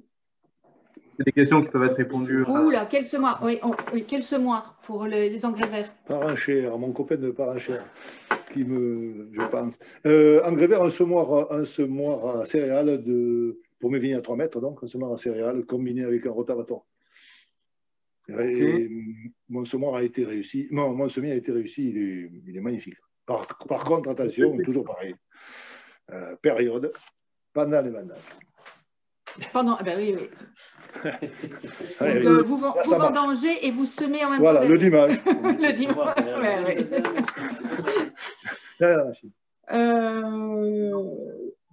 Vas-y, Gauthier. Gauthier, pouvez-vous dire votre dose mini de cuivre métal appliquée et quel est votre total de cuivre pour une année? Et ensuite, votre avis sur les SDN et la phytothérapie. oula. Bon, là, on va s'engager dans d'autres discussions. Et par contre, on pourra. Alors, la dose minimum de cuivre métal appliquée dans l'année, oui. Vous deux. Non. 3,7 ou je crois. Oui, ça, c'est en cumul pour une année. Oui. Et par traitement? Ah oui, entre 200 grammes et puis 150. On démarre à 100 grammes et on monte, voilà. D'accord. Bon. Pareil, oui, pareil, après. C'est l'apport, il faut en mettre. Faut en mettre, voilà, faut en mettre. Pas beaucoup, mais ça fait rien, mais il faut en mettre. Faut en mettre. Après, bon, il faut, moi je pense, je parle pour ma chapelle, il faut quand même adhérer à quelque chose pour recevoir un petit bulletin et un petit. Au départ, parce qu'au départ, quand on est un peu tout seul, on ne sait pas trop comment partir. Moi, cette année, ça y est, parce que bon, je veux dire, ça fait 2 ans. J'ai mes cahiers de l'année dernière, je me reprends sur mes cahiers, mais vraiment la première année. Pour les doses, oui. Ça fait toujours peur de mettre 100 grammes à l'hectare, c'est-à-dire que vous allez mettre 1 kilo pour une superficie. On ne voit rien. On ne voit rien, qu'est-ce qu'on va faire? Alors, c'est bien que tu me donnes l'occasion de dire ça, puisque à la Chambre, on est en plein dans la période du renouvellement du MIV, des réabonnements de MIV, message d'information viticole, et donc. Effectivement, je peux aller que dans ton sens, c'est quand même un outil de gestion qui est intéressant. Et donc là, il suffit de se rapprocher de la DAR de secteur et des conseillers VITI de secteur pour faire cet abonnement. Et il y a un MIV, un message d'information viticole spécifique au bio, où il n'y a que les produits bio qui sont indiqués avec les conditions d'utilisation, nombre d'utilisations possibles, les ZNT, les distances de sécurité riverains, etc. Enfin, il y a quand même beaucoup de choses aussi à ce sujet-là. Et le MIV est un bon outil. Alors, on continue et on va tout doucement terminer cet entretien parce qu'on a vraiment complètement dépassé le temps. Alain, si je vous disais là, demain, vous avez un collègue qui vient vous voir et qui dit « Tiens, moi j'envisage de passer en bio », qu'est-ce que vous lui conseillez? J'en ai eu plein. Depuis 10 ans, je suis devenu un peu une référence, pardon pour mon orgueil, dans mon quartier là-bas. Donc, on vient me voir beaucoup. Qu'est-ce que je lui conseillerais au point de vue matériel? Non, oui, matériel. Alors, moi, je leur explique ce que je fais, et comment ça marche, et puis chacun prend un petit peu, voilà, comme on disait tout à l'heure, chacun prend un petit peu ce qui colle, mais je reviens toujours à mon herbe ça. Et puis après, j'avais oublié de parler aussi à un moment donné du rotavator, qui est l'outil que personne ne peut voir et que j'adore. Mais bon, ça, je fais comme les rotavators, je fais comme avec les décaveineuses. Dès que j'en trouve un, j'en achète un. Parce que je ne veux pas être. C'est le seul outil qui est capable de manger de l'herbe de 50-60 cm en un passage. Et ça, et de laisser derrière un truc où on peut rouler. J'ai des disques, j'ai tout ça, mais j'ai tout abandonné parce que le rotavator, cette fameuse semelle de labour dans laquelle tous les conseillers ont. Bon, je leur dis, un rotavator, c'est très bien, mais bon. Ok, bon, rota, herbanette, c'est bon. Venez voir le décor. Tu aurais un conseil à donner à un moi, je n'ai pas assez de recul, mais enfin, moi, je recule, ça en vaut le coup. Hein.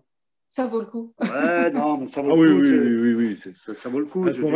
On change un peu de métier aussi. En ce moment, on parle que de nous. Ça vaut le coup. Tu regardes la télévision, il n'y a que des bio. Partout, tout est bio. Donc tu te dis, putain, je suis dans le carré, là. Je suis dans le cadre, et comment j'ai fait pour tomber là-dedans? Bon, mais c'est super. En tout cas, je vous remercie. Vous voulez encore dire un mot? Oui, je voulais dire un mot. Je voulais dire que quand je me suis installé, il n'y avait pas de recul du tout. Et c'était beaucoup plus compliqué. Je dirais qu'aujourd'hui, voilà, il y a tous les conseillers, tout ça, qui ont commencé à regarder ce que faisaient les vieux comme moi, là, et puis qui commencent à s'apprendre. Les jeunes aussi, parce que personne n'était capable de travailler la terre. Maintenant, tout le monde commence à s'apprendre un peu, ça vient.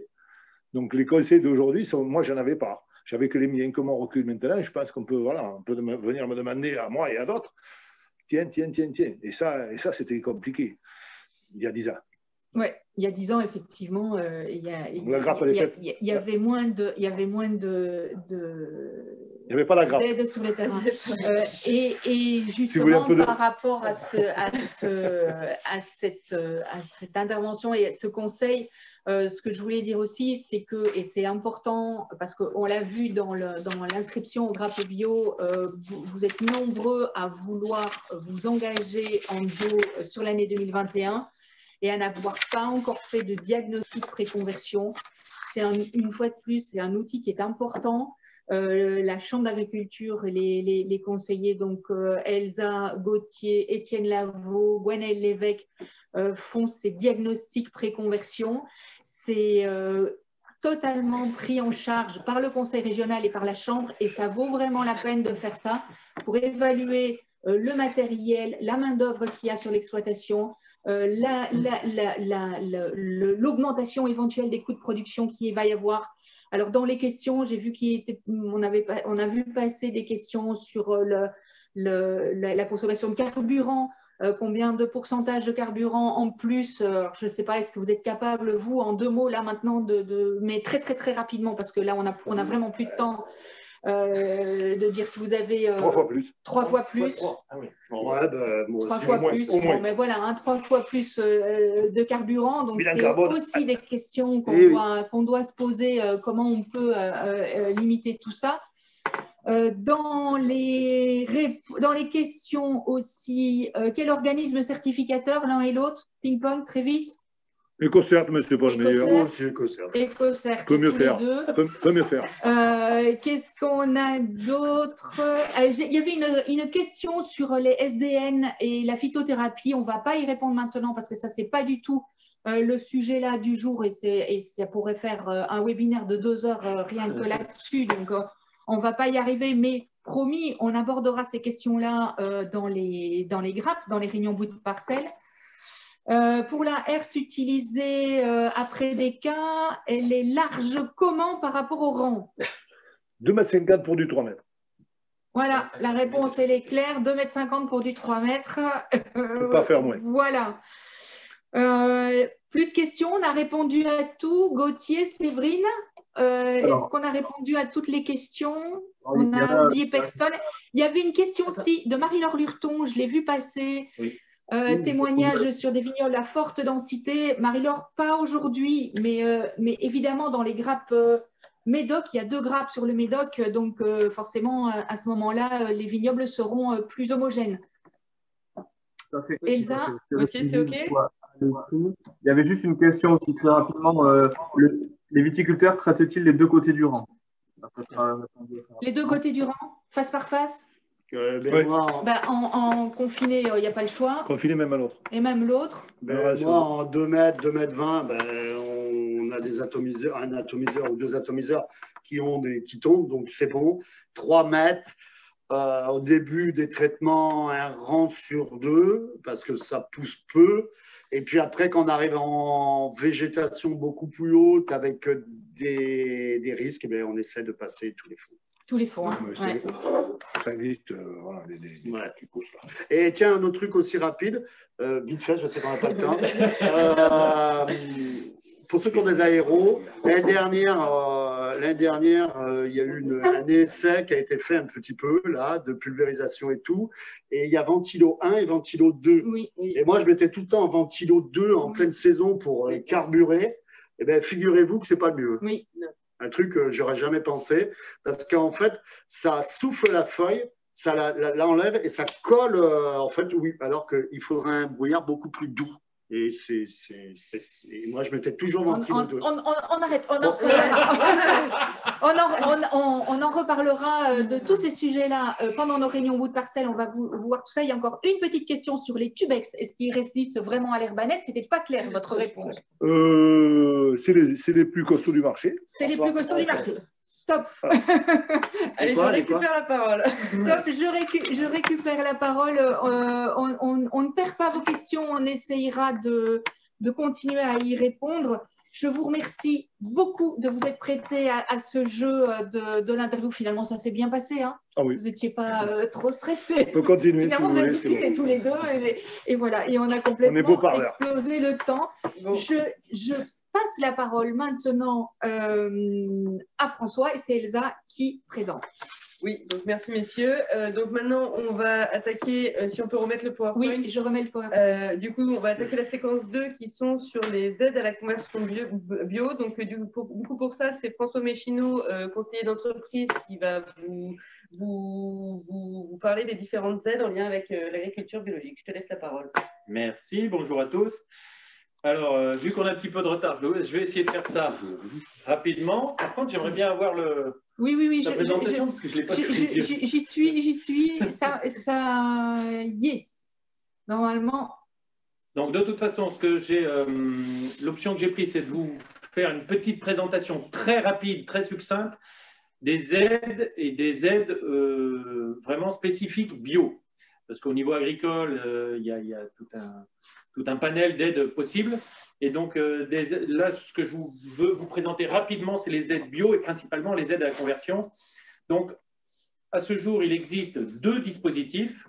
Un dispositif principal qu'on appelle le soutien à l'agriculture biologique, SAB, donc soit C pour conversion, soit M pour maintien, qui sont des financements du 2e pilier de la PAC, le pilier du développement rural. Le premier pilier étant les aides, ce qu'on appelle habituellement les aides PAC, principalement à destination des céréaliers et des éleveurs. Voilà. Le deuxième dispositif, alors ce premier pilier, donc c'est des aides européennes, hein. C'est dans le budget européen. Le deuxième dispositif, c'est le crédit d'impôt bio, qui lui est un dispositif qui est franco-français. Voilà, et qui vient d'être prolongé, mais je vais en toucher 2 mois après. Suivant. Il ne veut pas. Il ne veut pas. Il ne veut pas. Pourquoi il ne veut pas, hein? Donc, je l'ai là. Donc, si, ça y est. Pour le premier dispositif, alors pourquoi on en parle aujourd'hui un peu rapidement sur ce webinaire de lancement? C'est ce qu'on aurait pu attendre un petit peu, c'est tout simplement parce qu'il y a des échéances qui arrivent là à partir du 1er avril pour demander cette aide à la conversion bio. Et c'est pour ça qu'on en discutant avec Stéphanie, on avait envisagé de vous le présenter rapidement aujourd'hui. Donc, pour le soutien à l'agriculture biologique, il y a des conditions. Il faut se notifier à l'agence bio, donc sur le site agencebio.org, ça on a dû déjà vous en parler pour ceux qui s'y sont intéressés. Avoir un organisme certificateur, on en a parlé aussi avec les témoignages précédents. Il faut que l'engagement dans l'agriculture biologique, la signature, on va dire, soit antérieure au 15 mai. Au 15 mai de l'année dans laquelle on demande l'aide. Voilà. C'est-à-dire pour quelqu'un qui se serait engagé dans l'été 2020, il peut demander l'aide à partir de cette année. Voilà. Un autre petit point que je n'ai pas précisé dans la présentation, c'est qu'on peut commencer à demander l'aide la première année de conversion ou la 2e année de conversion. Voilà. Et une autre obligation, une autre condition, c'est de faire le fameux dossier PAC, ce qu'on appelle la déclaration de surface. Et c'est ce dossier PAC qui s'ouvre au 1er avril jusqu'au 15 mai, d'où la petite présentation que l'on fait aujourd'hui. Je vais en parler un tout petit peu après pour présenter un peu à quoi il ressemble très rapidement. L'aide en elle-même, c'est un contrat de 5 ans. Donc, on s'engage pour 5 ans à respecter ce cahier des charges de l'agriculture biologique. Et on a une aide de 350 € par hectare et par an sur les 5 ans. Le petit point que je signale en dessous, parce qu'à chaque fois il y a des confusions, on est bien d'accord, en viticulture en général, la conversion dure 3 ans, mais l'aide à la conversion bio dure bien 5 ans. C'est un contrat de 5 ans avec une aide à hauteur de 350 € par hectare et par an. Ça, c'est l'aide. Les aides sont fixées par culture. C'est l'aide pour la viticulture.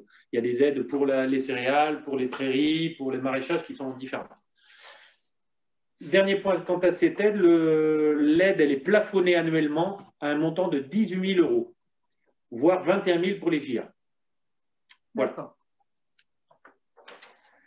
C'est ça? Non, c'est pas ça. Le dossier, si, c'est ça. Donc, j'ai juste un tout petit point sur le dossier PAC. Je vous explique très rapidement ce que c'est. Donc, c'est une déclaration de l'ensemble des surfaces que l'on exploite sur la base d'une photo aérienne.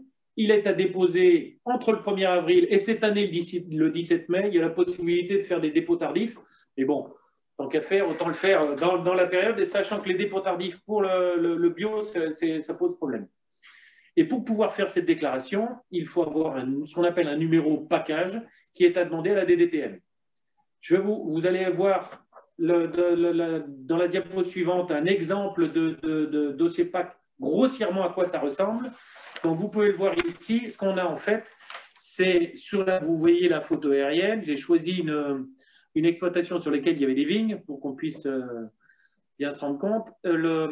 Donc, vous avez plusieurs couches sur ces déclarations PAC. Une couche qui est la couche îlot, la couche parcelle.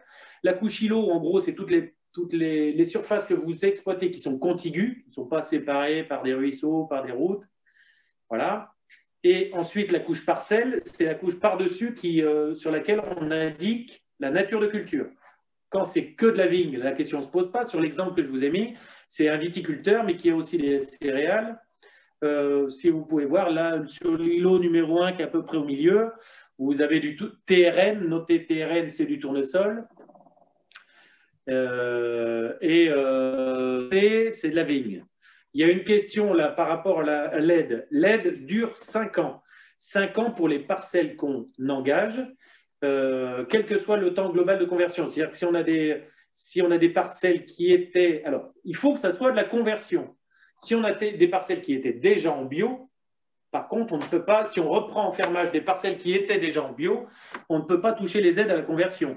Les aides à la conversion, on les a sur les surfaces qui réellement, pour lesquelles réellement il y a une conversion bio. Voilà. Donc voilà, ça, à gauche de l'écran, vous pouvez voir, il y a la liste des îlots, la liste des parcelles. Voilà, bon, ça c'est pour voir grossièrement à quoi ressemble un dossier PAC. Sur chaque parcelle, il y a un ensemble d'informations, la surface, la nature de culture, est-ce qu'elle est cultivée en bio ou pas, voilà, voir des données plus précises encore. L'aide à la conversion est-elle plafonnée? Oui, elle est plafonnée. Elle est plafonnée à 18 000 € par hectare, je l'ai signalé. Et quelle en est la raison? La raison, je pense que c'est une raison budgétaire, tout simplement. Hein. Voilà, donc 18 000 € par an, c'est 18 000 € par an, pas sur les 5 ans. 18 000 € par an, vous divisez par 350 € par hectare, ça fait quelle surface? 50. Celui qui calcule vite, un peu plus d'une cinquantaine d'hectares. Voilà. Sachant qu'on peut demander la conversion, on n'est pas obligé d'engager la totalité de la surface, de demander l'aide sur la totalité de la surface de l'exploitation. OK. Oui. Pour demander cette aide bio, dans le cadre du dossier PAC, il faudra des attestations qui sont fournies par le J'ai sauté quelque chose? Non. Ah non, pardon. Oui, pardon. Donc, ce dossier PAC, il y en a sûrement une bonne partie de vous qui le connaissez déjà, puisque c'est un dossier que l'on fait pour demander d'autres aides, notamment les aides à l'assurance récolte. Pour ceux qui sont céréaliers, éleveurs, il y a les aides du premier pilier, ce qu'on appelle les DPB, les droits primes de base. Pour les aides animales également, bovins, ovins, caprins. Et ensuite, pour une bonne partie des viticulteurs, notamment l'entre-deux-mer, les côtes, ceux qui ont bénéficié de l'aide à la restructuration du vignoble doivent déposer un dossier PAC. Pendant 3 ans après la dernière fois, ils ont touché une aide. Voilà, donc c'est un dossier qui sert à d'autres aides et pour la plupart, vous connaissez déjà, à mon avis. Vas-y. Juste ça, c'était pour représenter un petit peu dans le dossier PAC, c'est la version bio, parce qu'il y a une 3e couche.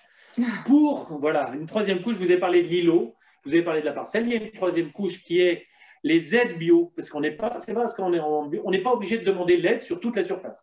C'est bizarre que ça puisse paraître. Donc, on dessine là aussi les surfaces sur lesquelles on veut demander le bio. D'ailleurs, ça peut être dans le cas où on a plusieurs cultures. Quand on a plusieurs cultures, si on a des céréales et de la viticulture, on peut demander l'aide bio que sur la viticulture. À ce moment-là, on ne dessine que les parcelles, on n'engage que les parcelles pour lesquelles on veut demander l'aide bio. Voilà. Il y a une question, oui.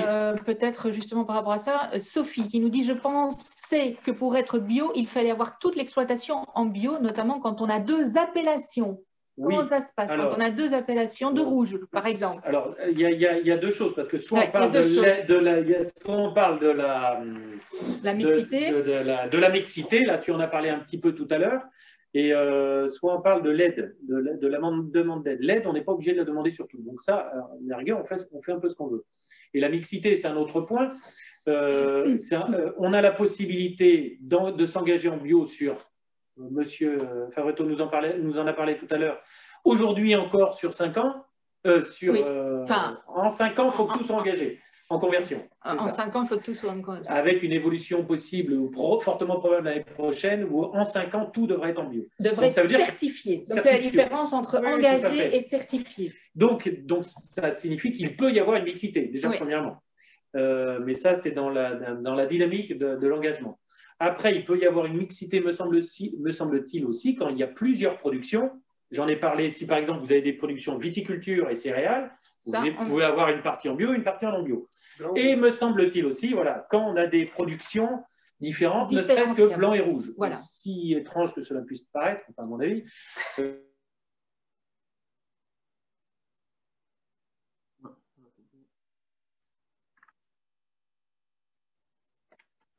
c'est de Sophie. Juste pour avoir le label. Juste pour avoir le label bio. Oui, donc c'était plus à cette réponse-là. Ouais. Pour demander les aides, les documents qu'il faudra spécifiquement pour le bio, c'est les documents fournis par l'organisme certificateur. Lorsqu'on s'engage, c'est l'attestation d'engagement, avec un engagement, j'en ai parlé tout à l'heure, qui date d'avant le 15 mai. Et ensuite, une attestation de production végétale, c'est une attestation qui regroupe les surfaces qui sont engagées. Voilà. Donc, ça ne pose pas de problème particulier en général, en dehors des histoires de date de délivrance. Mais ce que je vous engage fortement, c'est d'aller de voir ça avec nos collègues de la Chambre d'agriculture, au moins pour la mise en place sur les premières années de ces dossiers-là, et pour vous renseigner au moins pour ces aides et pour être sûr de maximiser la chance d'obtenir ces aides-là, d'aller voir nos collègues, soit dans les ADAR, vous avez l'ensemble des coordonnées sur le site de la Chambre d'agriculture. Voilà. Là, je le répète, pour ce dossier PAC, c'est entre le 1er avril et le 15 mai cette année. Je ramène ça. Voilà. Et s'il y a des démarches, si vous n'en avez jamais fait, il faut s'y prendre au préalable, parce qu'il faut demander ce fameux numéro package. Pour terminer, il n'y a pas d'autres questions. Terminer, pardon. Pour terminer sur le crédit d'impôt bio, donc, qui est une mesure, franco-française, c'est un crédit d'impôt qui existe depuis 2006, auquel on peut prétendre si on commercialise au moins 40% de sa production, avec une production qui a été produite suivant le cahier des charges de l'agriculture biologique. Ce crédit d'impôt se monte à 3 500 € actuellement, au jour d'aujourd'hui. Et la dernière loi de finances, là, qui vient d'être publiée, me semble-t-il, il y a peu, la prolonger jusqu'en 2022. Pourquoi pas plus loin? Parce qu'il va y avoir des modifications au niveau de la PAC à partir de 2022. Et donc, tous ces dispositifs-là risquent d'être revus. Par contre, quand je vous dis que ça va être revu, les contrats que ceux qui vont signer cette année, les contrats de 5 ans, je reviens sur l'aide précédente, c'est des contrats de 5 ans. À partir du moment où vous l'avez, vous êtes sûr d'aller jusqu'au bout des 5 ans. Les fonds sont bloqués pour aller jusqu'au bout des 5 ans. Mais après les nouveaux contrats, à partir de 2022-2023, sûrement qu'il y aura des modifications.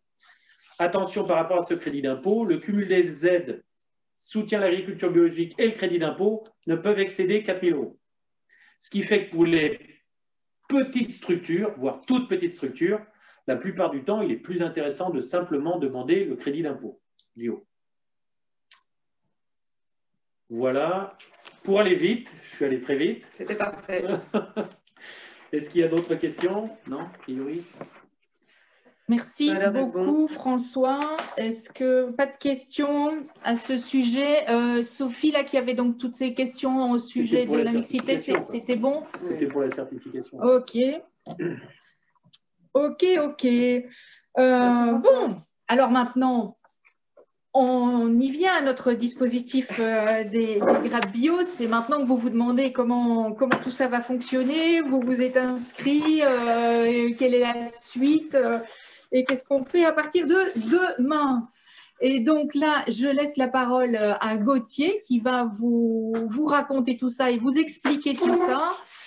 Gauthier, tout à l'heure, on entendait… Merci beaucoup, François. À bientôt. Gauthier, tout à l'heure, on n'entendait pas très bien ton micro. J'espère que rapproche-toi, s'il te plaît, de ton écran. Et je te laisse la parole. Est-ce que vous m'entendez bien? Pas très bien. Dans nous, pas très bien. Ah, super, ça y est. Ah non, ça, c'est toi. Ouais. Je vais essayer de parler fort, vous me dites si vous entendez mal.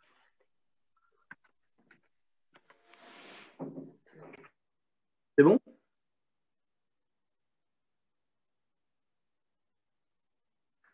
Est-ce que je vous entends plus du tout? Est-ce que vous m'entendez?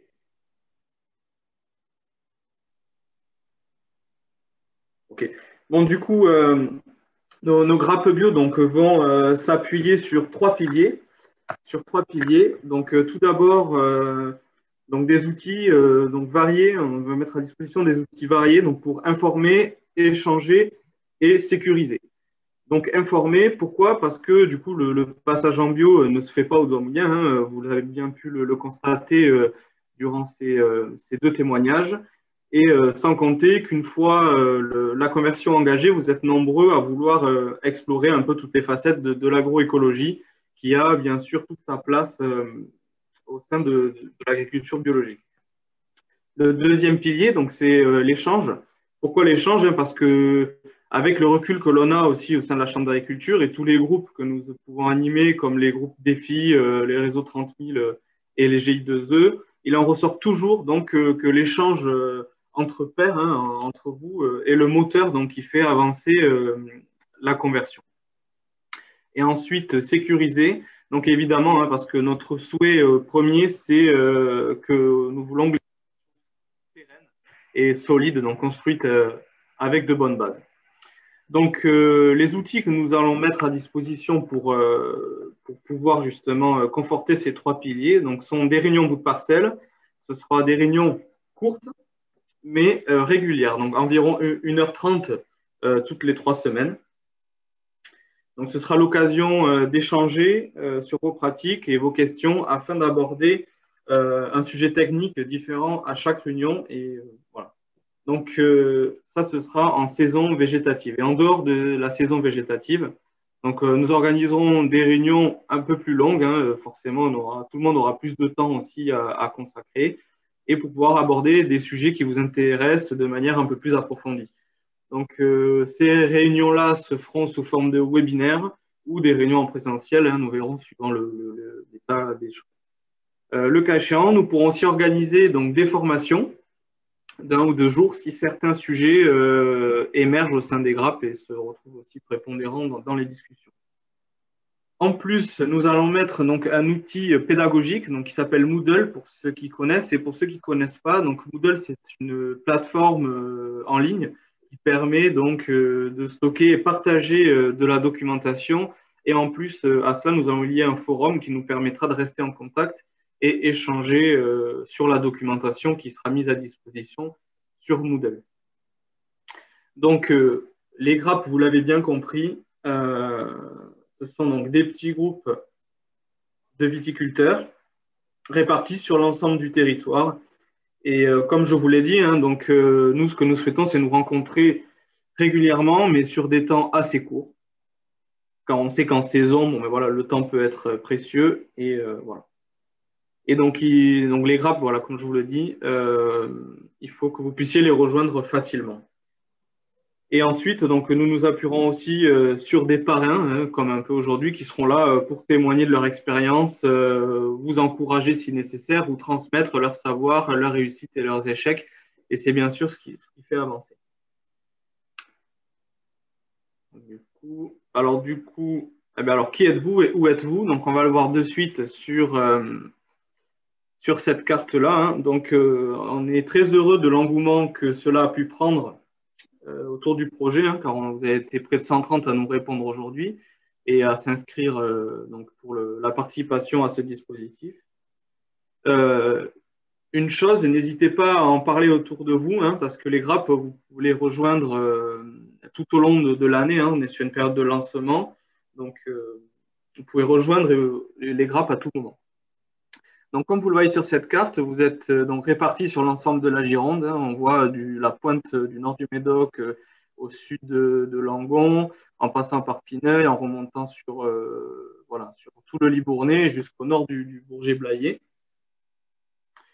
Donc, et au niveau de vos profils, donc vous êtes 40% en cours de conversion, 34% en réflexion, donc vous vous posez ou vous réfléchissez encore sur la réalisation, la possibilité de réaliser votre projet. Vous êtes 19% en transition, donc avec une conversion prévue en 2021.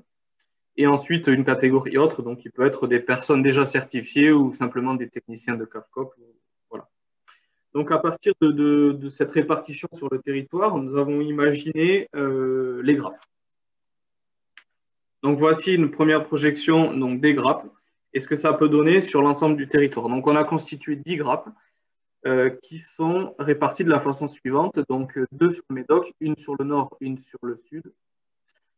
Une grappe sur le Bourget-Blayais, une grappe sur le Libournais, une grappe sur le bas de Saint-Émilion, une grappe sur Castillon. Au niveau de l'entre-deux-mer, nous avons regroupé donc, une grappe sur l'est et une grappe sur le cœur de l'entre-deux-mer, et ensuite une grappe sur Pessac, enfin sur les grappes, et une grappe sur le sud Gironde. Voilà, donc vous vous reconnaîtrez sûrement dans les points. Et bien sûr, ce découpage n'est pas figé, hein, comme j'insiste là-dessus. Et c'est tout l'intérêt de nos grappes, justement. Donc, c'est pouvoir rejoindre la grappe qui vous convient le mieux. Et comme vous l'avez compris, c'est l'ensemble de ces grappes qui formera donc une communauté autour d'un même sujet qui est la conversion vers l'agriculture biologique, voilà, le projet que vous portez vers l'agriculture biologique.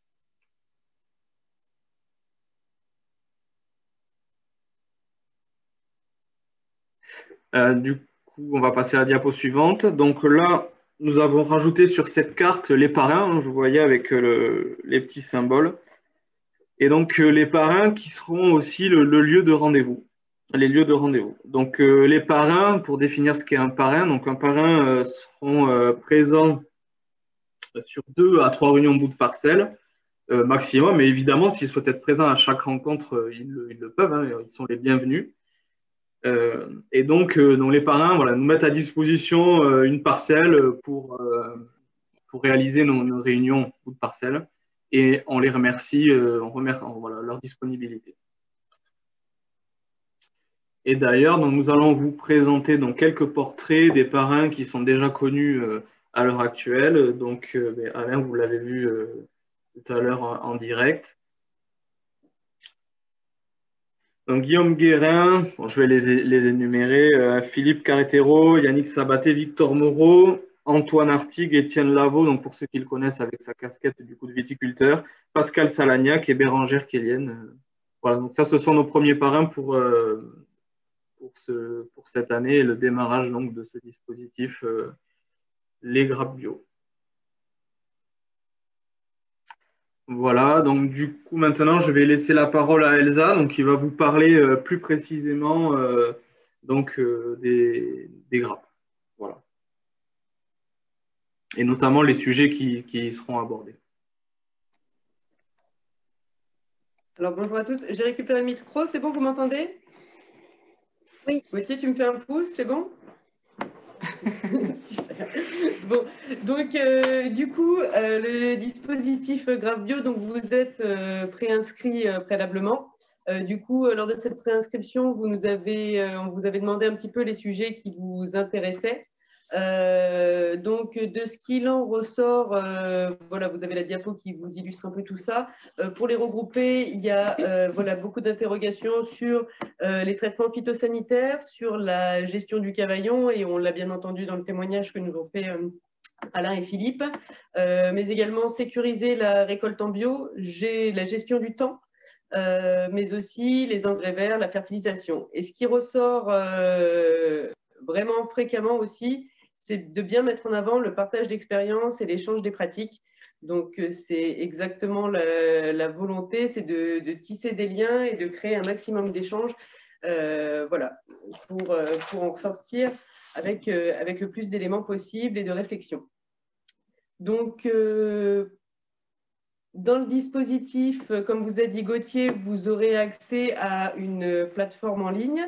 Donc, cette plateforme, elle s'appelle Moodle, donc, dans laquelle vous aurez un forum libre de discussion, questions, qui nous permettra de garder le contact au cours de l'année, voilà, si vous avez des questions. Derrière nous, ça nous permettra de vous communiquer également des informations, à vous dire, bon ben voilà, on a mis tel document à tel endroit, si vous voulez regarder.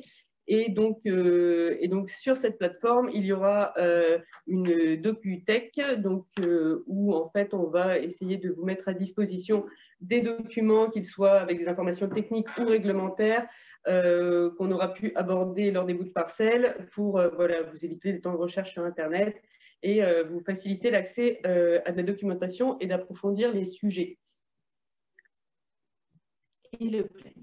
Et donc, concrètement, le planning, vous le voyez. Donc, on attaque dès la semaine prochaine. Donc, on vous invite à nous rejoindre sur les bouts de parcelles. Au-delà de l'échange qu'il y aura sur les témoignages des parrains à ce bout de parcelle, le fil rouge du jour sera le cuivre. Parce que, bon, ben, voilà, il est important pour vous de maîtriser tous ces aspects dans la lutte en bio. Donc, ce sera le sujet. Et comme l'a dit Gauthier, je reprends vite fait le dispositif, mais donc hors saison, on essaiera de refaire des webinaires ou des réunions en présentiel pour approfondir les sujets quand on verra que ben, on n'est peut-être pas allé assez loin, on n'a pas eu le temps ou des choses comme ça. Donc, ce sera aussi s'adapter à ce qui se passera sur ces bouts de parcelles. Vous pouvez noter dès à présent qu'il y aura le Tech & Bio à Bourg-les-Valences les 21, 22 et 23 septembre. Donc, on s'est dit que ça serait une bonne occasion de faire un voyage d'études pour ceux qui le souhaitent et d'y aller ensemble pour voir ce qui s'y dit, voir du matériel, voir d'autres choses. Pratiquement parlant, si vous n'êtes pas, il n'y a pas d'imposition d'assister à tous les bouts de parcelles. On sait que vous êtes très pris en ces périodes-là. Donc, du coup, venez quand vous pouvez. Mais voilà, soyez bien conscients et bien sûr d'une chose, c'est que voilà, les temps d'échange, ça vous fait vraiment gagner du temps derrière dans vos réflexions et dans vos prises de décision.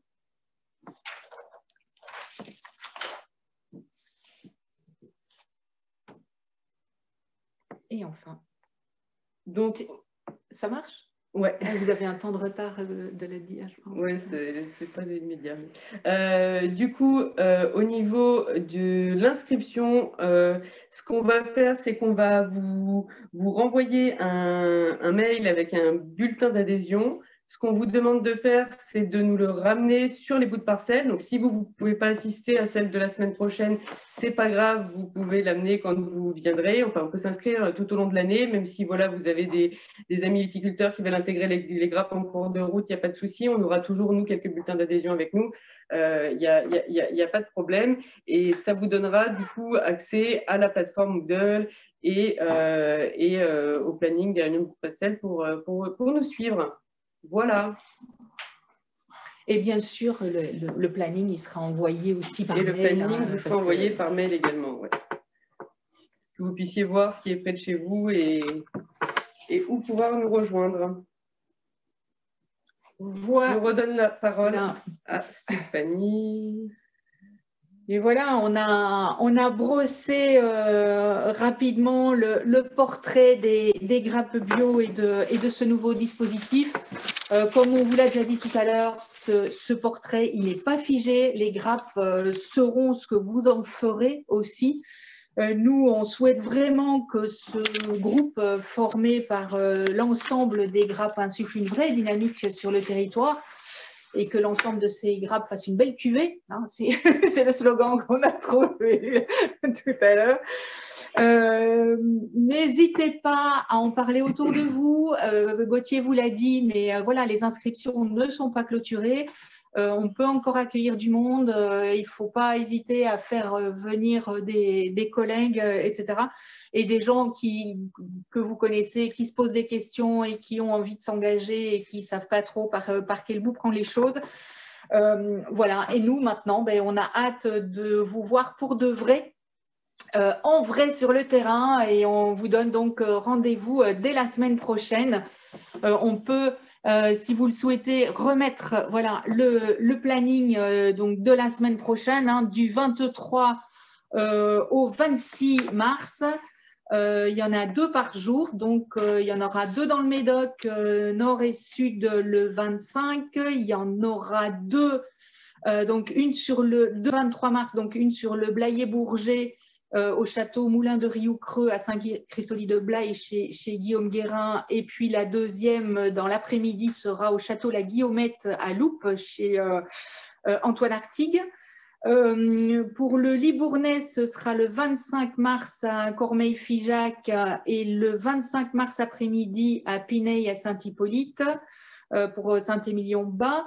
Ensuite, le 25, il y aura aussi à 9h30 au Château Fombaud chez Yannick Sabaté une réunion bout de parcelle. À l'Abbé Douce, donc chez Alain, le 25 mars après-midi. Je ne vous l'avais peut-être pas dit ça. Le 25 mars après-midi. Et le 26, c'est vendredi. Je serai donc à 9h30 au château de Verteuil chez Philippe. Et c'est Pascal Salagnac qui sera le parrain de cette grappe-là. Et dans les Graves au château Lussot, à Aigues-Mortes-les-Graves, à 14h. Voilà le planning de cette première semaine. Et puis, bien sûr, on vous envoie ça par mail. On met ça sur Moodle. Vous serez rapidement inscrit aussi. Et voilà. Alors, je vois qu'il y a des questions. Le bulletin d'adhésion, on vous l'envoie par mail, Anthony. François, comment puis-je récupérer le PowerPoint? On va vous le mettre à disposition également, soit par mail, soit un lien, pas de souci. Voilà, j'espère qu'on n'a pas loupé de questions, de discussions. Je vous laisse sur le planning pour ceux qui veulent encore noter. Mais bon, rassurez-vous, hein, on vous envoie tout ça et puis on va vous tenir au courant. Donc, mettez bien notre adresse mail en favori parce que dans un premier temps, on va beaucoup communiquer par mail. Oui, Elsa? Juste vérifier avec Gauthier, j'ai l'impression qu'il veut parler. Gauthier? Oui, il y avait juste une question, on a passé parce qu'on devait enchaîner. C'était le travail du cavaillon en ayant semé compliqué, non? Voilà, c'est juste pour y répondre et pas l'oublier.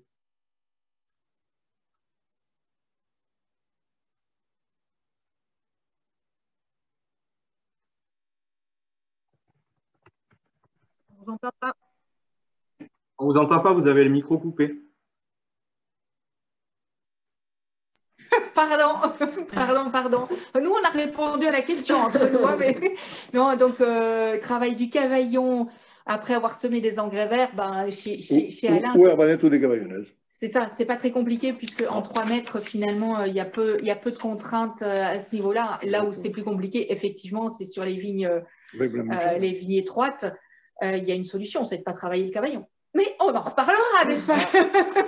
Oula. On en reparlera. Non, je lance ça comme ça. Je lance. Mais on arrête. Laissez faire la nature. On arrête. Merci à tous. Et puis, je vous dis donc à très bientôt sur le terrain. Merci à nos témoins, Philippe et Alain. Merci Elsa, merci Gauthier, merci Séverine. Merci. Et puis, et à bientôt tout le monde. Merci Natacha aussi, parce que je crois qu'elle a fait une prise de notes en direct. Il sera envoyé aux membres des groupes. Natacha, on ne t'entend pas. Ah, eh bien, si. Activé, oui. Donc, oui, une petite prise de notes qui sera partagée avec vous. Super. Parfait, merci beaucoup. Merci à tous.